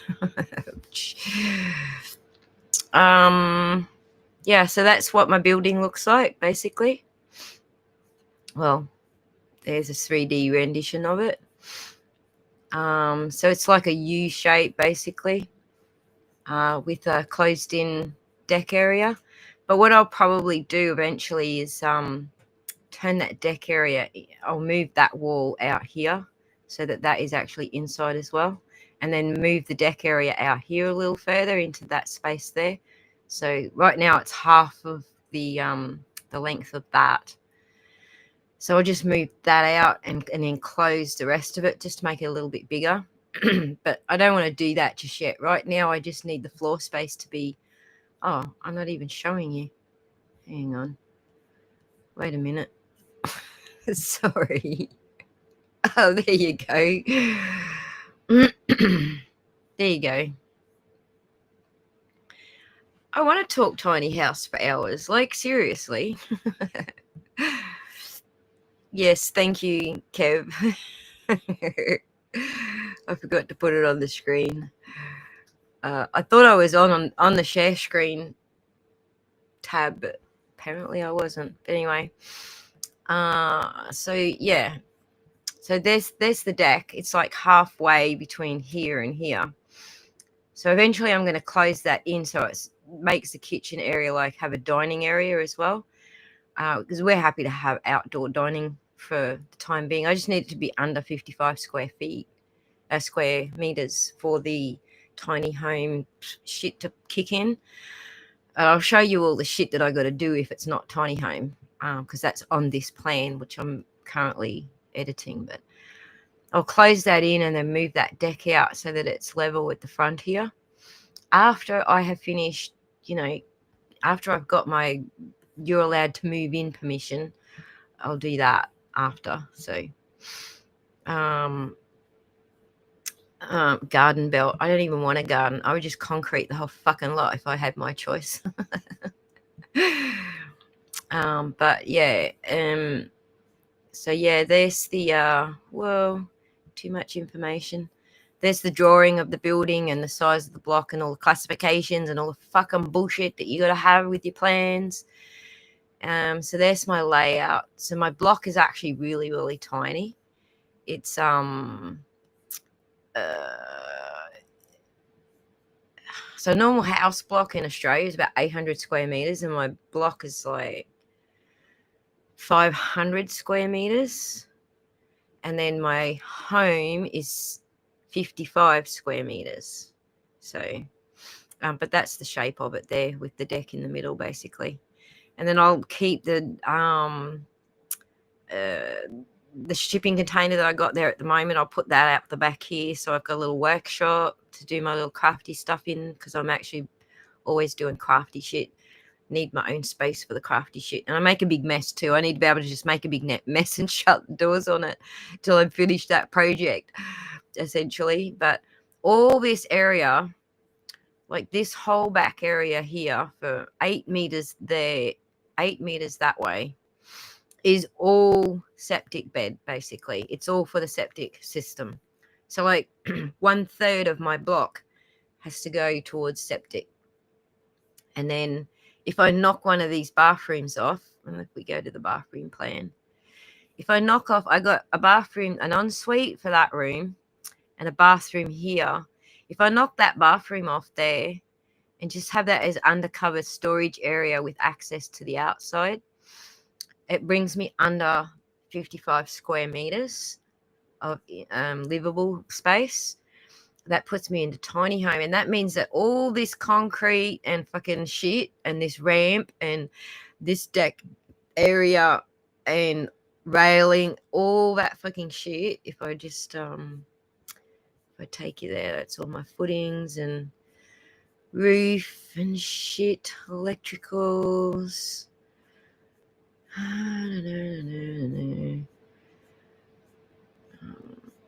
I'll take you to it. Right, so this deck here, this basically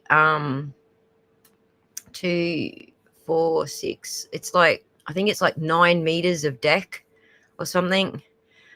Here, look, these are the extra shit that I have to do if I'm over 55 square meters.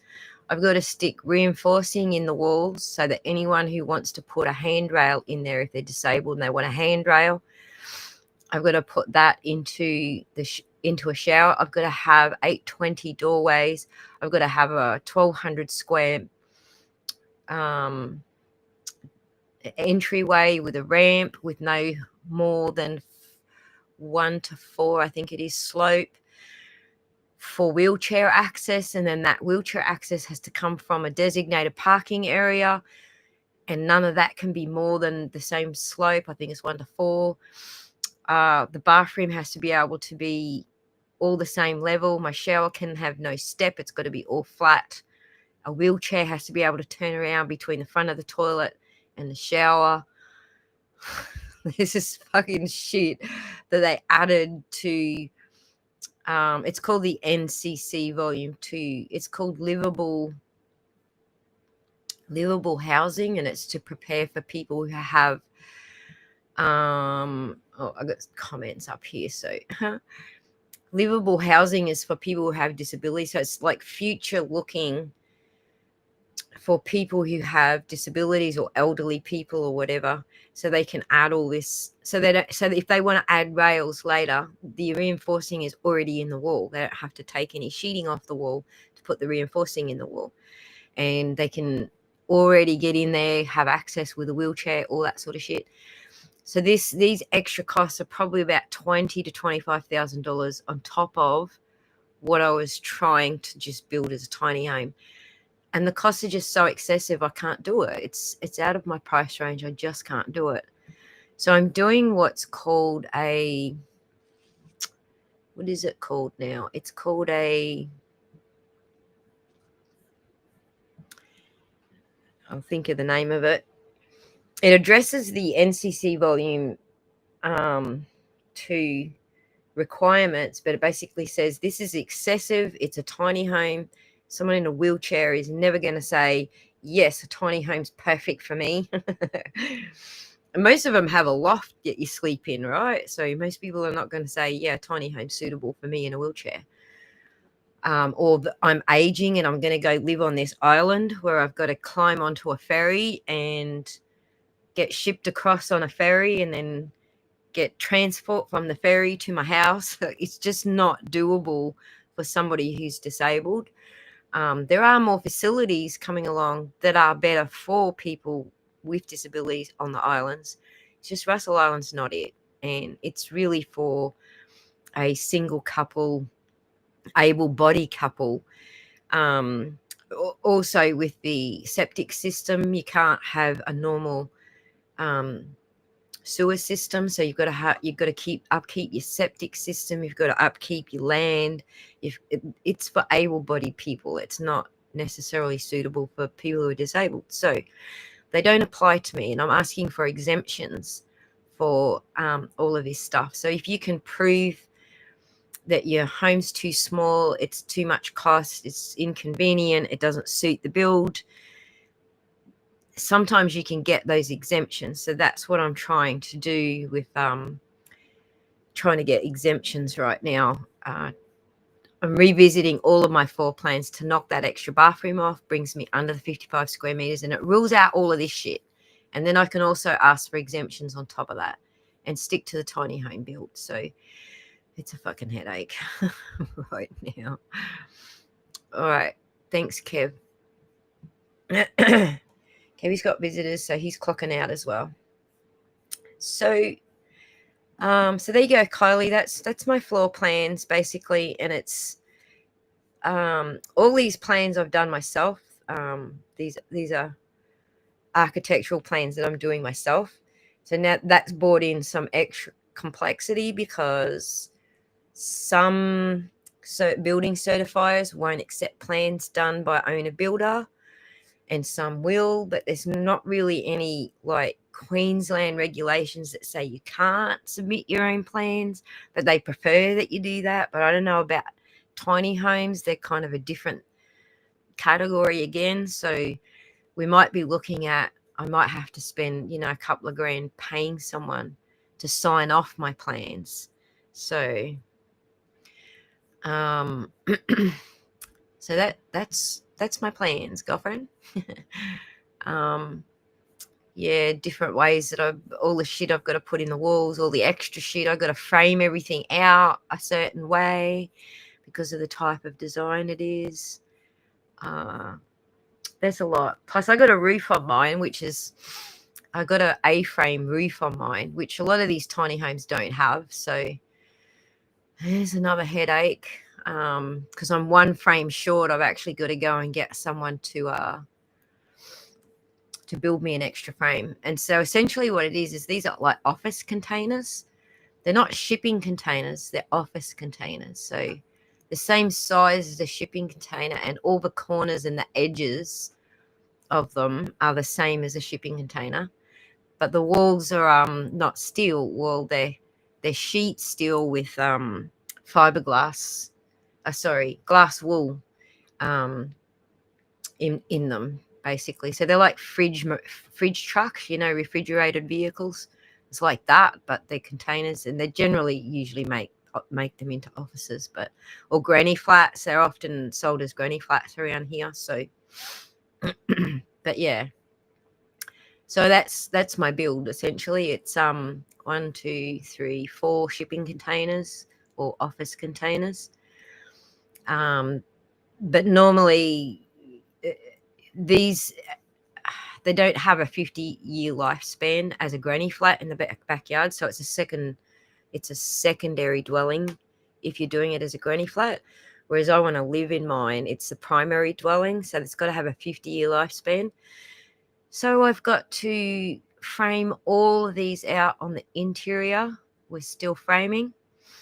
And I can do it with wood, but I want steel for a specific reason. I want the life out of it. So I'm doing it all in steel framing. All the interiors have to be steel framed. And all the exterior has to be clad with, I'm going with iron cladding, basically. And it needs to have a roof on it as well. So you got to have a proper roof, a proper style roof. So yeah. So at the end of the day, it ends up not looking like it is office containers. It ends up looking like a little house, basically, a little tiny home. So, but it's also modular, so I can add to it. I can move things around. Like I said, I want to move. Once I've got everything done, I'll probably get a new certificate, which will be, really cheap, just to fill that wall in and move the deck out a little further, and that'll give us more room inside. But all of these walls can be cut and shaped and an extra piece put on. I can expand this way, or I can expand this way, or I can expand forwards because I've pushed it right back on my property as far as I can go. So I can add to the front of it if I want to. So yeah, it's very modular, which is what I love about that. Right, Michelle, but they don't know what dongas are. Dongas is Australian. Whenever I say dongas to an American, they're like, what are we talking about? But I'll show you, let me go. I think they actually have done a few buildings. Let's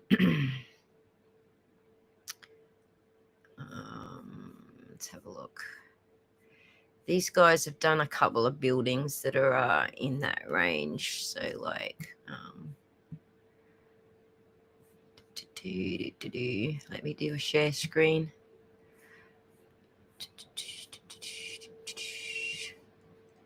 Share this tab. Yes, that's what we call a donga. The perfect example of a donga, but you guys would, I don't know what you call them in America, so but that's what we would call a donga.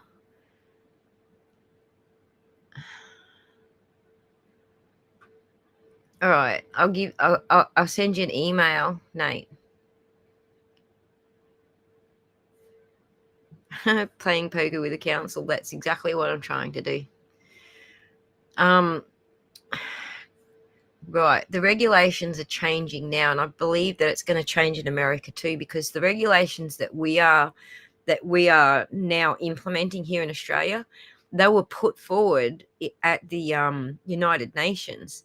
It's actually the United Nations that's pushing for everybody to future-proof their homes like this. So I believe that this stuff will actually hit America eventually, because I don't know why Australia just wants to jump on board with the United Nations bullshit, but they did. We have to educate them, Aussie. Right. Educate. Dear Americans, this is a donga. In Australia, it's a donga. Don't know what you guys call it. Any Americans in the chat want to fill me in? What do you call it? A granny flat? An office? Let's see what else we got. They've actually got some better looking ones. I don't know where though.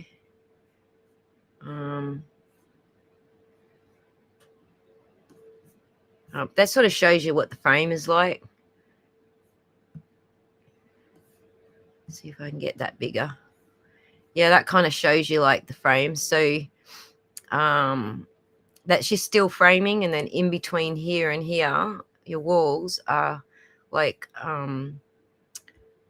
glass wool pressed between, they're called sandwich panels basically. It's glass wool pressed between sheet steel. But yeah. And I thought they actually had one that was a full building, like several of them put together somewhere. I still can't get over that our place was the exact same size. Me too. What was it though, Kylie? Was it dongers, shipping containers? I might have missed it. I might have missed where you said it. So,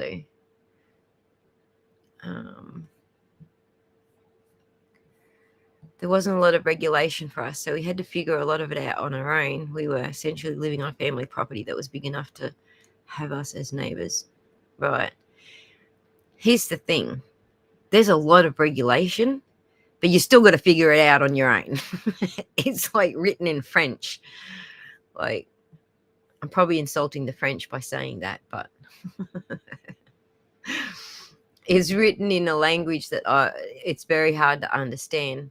So believe me when I say drawing up my plans was not freaking easy, because I've never built before. A lot of this language is not something I have ever come across before. I have been involved with builds, but not as, the person who's running the build or anything like that. So this is all new to me, and I was very shielded from this side of the planning stage. Basically, I don't know, I helped them put up plasterboard and do some tiling and lay some electrical wire and install some plugs. Like I just did the lackey work that they didn't want to do. So but I have never been involved in a project from the ground up, and so this one has been new to me. It's been very difficult. They don't give you much help in working stuff out. You've got to pay thousands and thousands of dollars to other people to help you work shit out. It was a shed home. Oh, yours, sorry. Got my names mixed up. Nate's in a shed home, and there's a shipping container at the top, like what they call in USA trailers. Ours, life containers.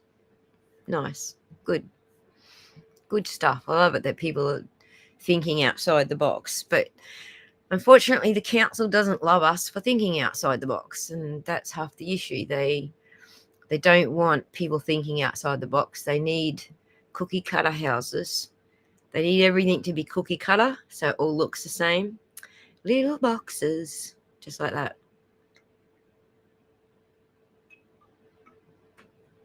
And they're all made of ticky-tack, and they all look the same. Basically, is what they want. But I don't want ticky-tack. I'm not getting much choice in what I freaking want, to be honest. I started out with a totally different design to where I ended up because of all of this shit, basically. So yeah, it's hard, and there's only me running the whole show. There's only me running the YouTube channel. There's only me doing all these plans and all the architectural drawings. There's only me headaching over all of the codes that we've got to meet, because there's so many different types of codes that you've got to meet. There's only me doing the energy assessment and trying to find the building certifier and getting the owner builder permit through, and organizing the property maintenance. It's freaking, the key is over 0 acres, MD. They leave you alone. Just go further inland. Dude, I couldn't afford any land inland.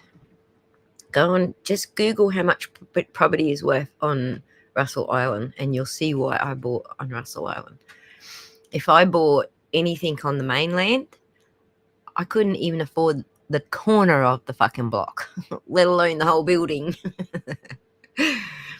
I had a finite amount of money to spend, and it had to fit in that budget. So I bought on Russell Island because that's the cheapest land in Australia, essentially. There is some land down around Sydney somewhere. I don't want to be that far south. It's too far away from family and shit.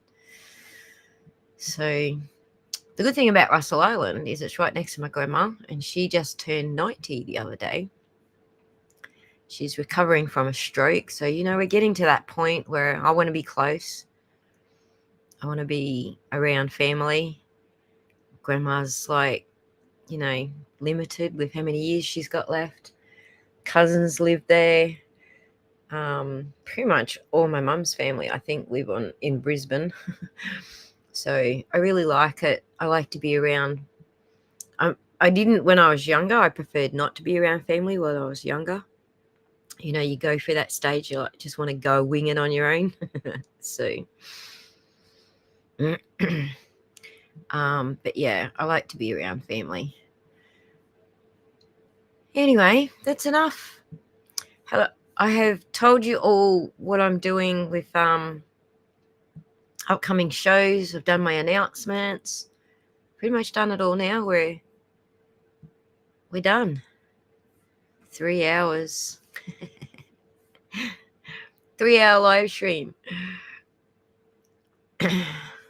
Yes, Michelle, I can do it. I just got to take my time and not stress and not give myself deadlines that I can't meet. So, when people are like, haven't you moved in yet? It's like, no, I'm still fucking getting there. Because I'm trying to take it easy. I don't want to stress myself out. I don't want to take off. I don't want to bite off more than I can chew. I've got a limited amount of money that I can spend, limited income. So I'm really just doing what I can as I can. And then the people that I'm contracting to do the work as well is they've all agreed to doing things in stages. So my septic system is $16,000, which I don't have right now, but they've agreed to do it in stages so I can afford a little bit at a time. Same with knocking the trees down. You wouldn't believe it, but it's like 10 grand to knock the trees down and prepare it for the septic beds. I just don't have that cash up front because damn banks won't lend to me. So yeah, every contractor, everyone that I've got involved in the project knows I need to do it in stages, just little bits at a time, as I can afford it. And so it's going to take me ages. It's going to take a long time before I get there, before I actually do the moving in part. So, but anyway, all right. It is a nice little surprise that Bev's going to get her comeuppance. Okay, one more question, Kylie says. One more question. How do you handle your air conditioning or heating? I know that it's very different weather conditions in Australia from Chicago, but I'll just share what we had to deal with. Sure. Our summer is very hot and humid. Well, we're in the tropics here, so pretty much the same. So we had air conditioning window unit that we put in for those months. We have Massachusetts level winters, like snow and shit. Fuck that. So we had to heat the place. Some nights we would have to run the sink in the kitchen so our pipes would freeze. But we're able, so the pipes wouldn't freeze, I think you mean, but we were able to heat up the entire place with the space heaters. We don't get that cold here. Where I currently live is it's about 400 kilometers south of the islands where I'm moving to. But I live up on the mountains and it is actually cold here. Right now it's 7 degrees Celsius. But it's warming up because it's the morning now, so sun will be out shortly. So I'm pretty sure we got down to about like 4 degrees last night. In the summer, yeah, we have pretty hot summers. So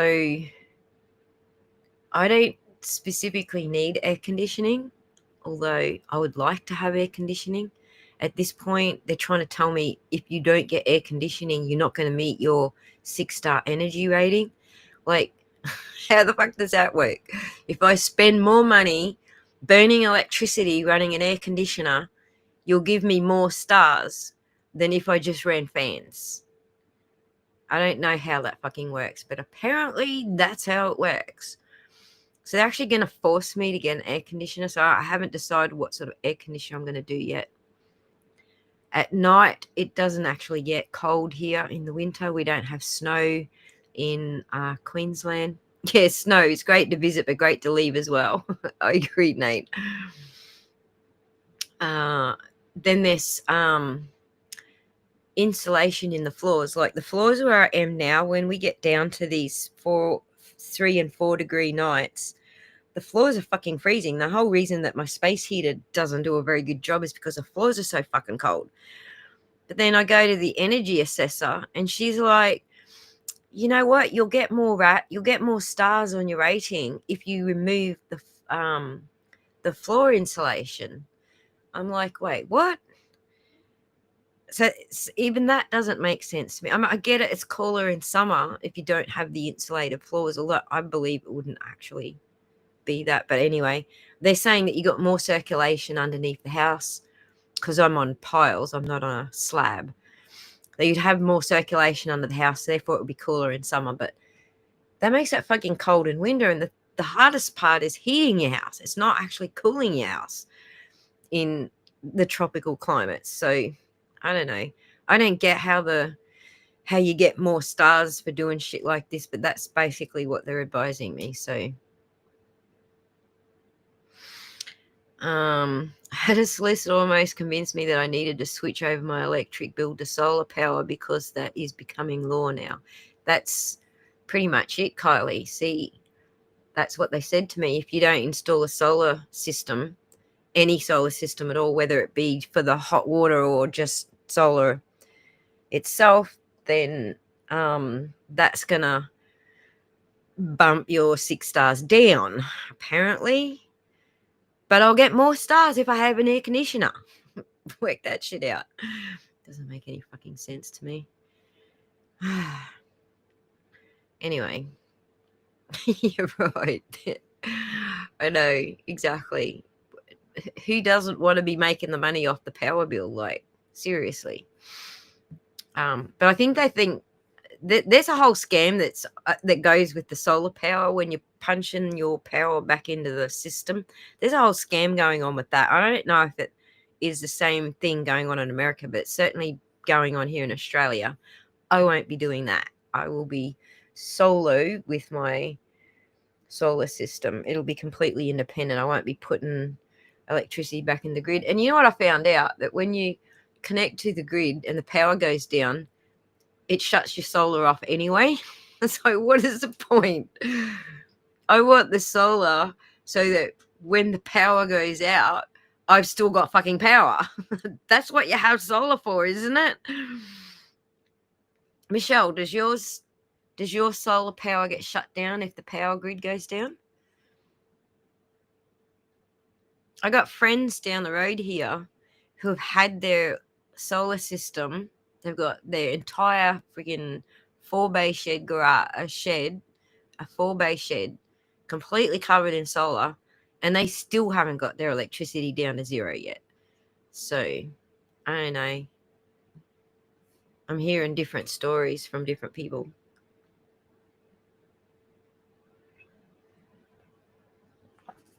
Anyway, there's so much involved in meeting. That's what batteries are for, Aussie. Right. It's the most expensive part of the install, right? The batteries. You got batteries for backup. So when your power goes down and they shut your solar system off, you still got batteries. Gotcha. Interesting. But that's where the biggest cost is, in those freaking batteries. They're so expensive. I don't know how I'm going to do all of this. Somehow I've got to do it. Able to live without the first bloom of spring. There is nothing better than all of the trees blooming into white flowers. It's beautiful, man. Nice. I've lived here all my life. First of all, you're not a real man until you drive in a snowstorm in Chicago. Second, I will never like the winter. I hate it. I just survive it. But I would never be able to live without the first bloom of spring. There you go. Where are you? Oh, sorry. I already read that one. I was reading it backwards. All right, I'm going to go now. Because GW Latin, thank you so much. Shiba Dog wearing samurai armor riding. You're amazing in the air with sparklers. Thank you so much for that, GW Latin. Much appreciated. $50. Jeepers. That'll go a long way. There's a little bit more of my batteries and costs covered. Thank you so much. Yes, government have a great rebate going for batteries. See, I don't think it's the same in New South Wales. So the people I just spoke about, Michelle, they live in New South Wales. And they still haven't, they still haven't got their power down to free yet. But that's a different system in New South Wales. This is what I get from it. I'm not sure. I think it's a different system from the it's a completely different system in New South Wales. But see, Queensland's rebates, I haven't been able to find anything on the damn rebates. Help me out, Michelle. We need to have a chat. Let's have a chat when we're offline. This is a government rebate, $3,500 thing you can get, no batteries, but the other part's free. Queensland government site, etc. Main snowstorm maybe matches, yeah. $50 Aussie. $50 rebate on a $10,000 battery. Yay. Is that what you're saying? Or you only pay $50 for the battery. If that's the case, I have fucking 10 of them.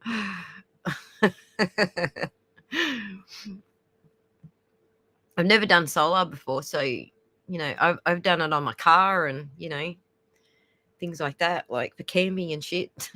I've never done it any other way. So $50 rebate on the batteries, or you pay $50 for the battery. What's $50, Michelle? We need to talk, girlfriend.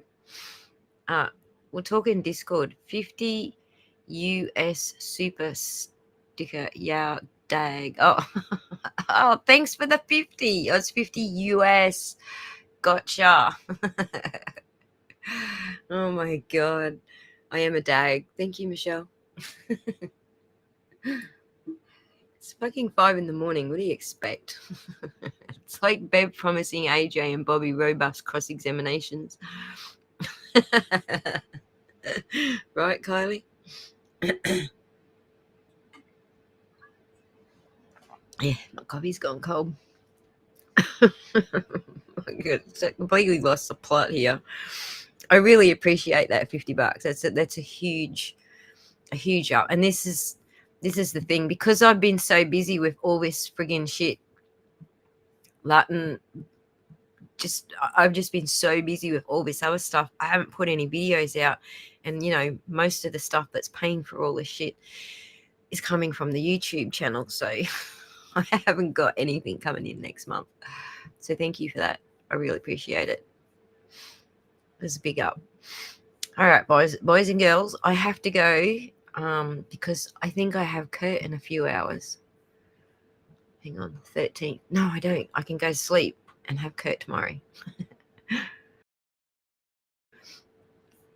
13th, and it's 5 in the morning, not at night. So yeah, I'm good. It's tomorrow for Kurt. Everyone, come in tomorrow for Kurt.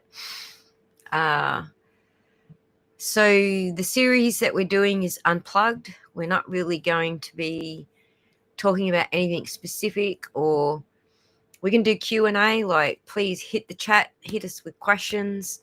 I'm sure they want to answer some questions. I'm pretty sure that Total Boy said he likes the question and answer format. But mostly I just want to shoot the breeze with them, like just talk about whatever comes up, and like whatever questions you guys might have as well. Because, we got the lawyers there, we can ask them. And it doesn't have to be about the Karen Reid trial. It can be about a number of different things. I've got some questions I'm going to ask all the lawyers about the Barry Morphew trial. So, I want to know, how much does all the fuck ups from the other county come into the prosecution in the different county? We'll get to it. Anyway, the Sparky I gave you does solar. He can grade all the government rebates too, was he? Right, I haven't actually contacted that Sparky yet. I got so lost in all the other fucking shit. I haven't even got to the electricity. I need to speak to him, though, because I've got to get the builder's electrical box installed first before I do anything else. As soon as I've got all the trees cleared, still 6 months away from getting the trees cleared to even begin anything. So, but we shall talk some more on the Discord, shall? So, Andrea has just replied, 24th is good for me. If we can do it earlier in the day, I have to leave at 3 p.m. PT for an appointment. All right. 24th for Andrea. 25th for Australia.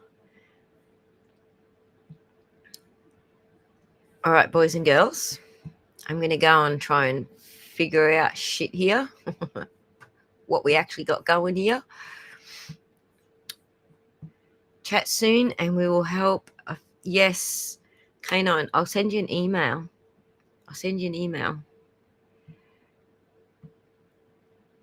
Thanks for that. And Shell, I'll talk to you on Discord. Kylie, thank you so much for comparing tiny homes. All US citizens should be grateful to Aiden. People loved throwing the word patriot around here. I would have to say he would be a great example of a modern day patriot. I think I agree with you. I agree. Can't do democracy without free speech. It's that simple. Take that away and the rest goes to shit. I completely agree with you.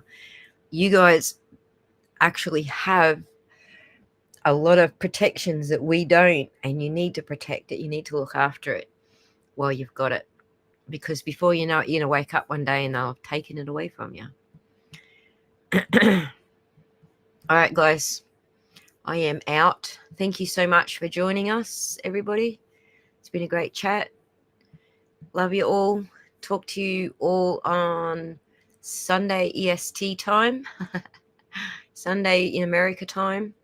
Tomorrow is Monday for everybody else. We'll talk to you when Kurt's up tomorrow. Be good, guys. Bye.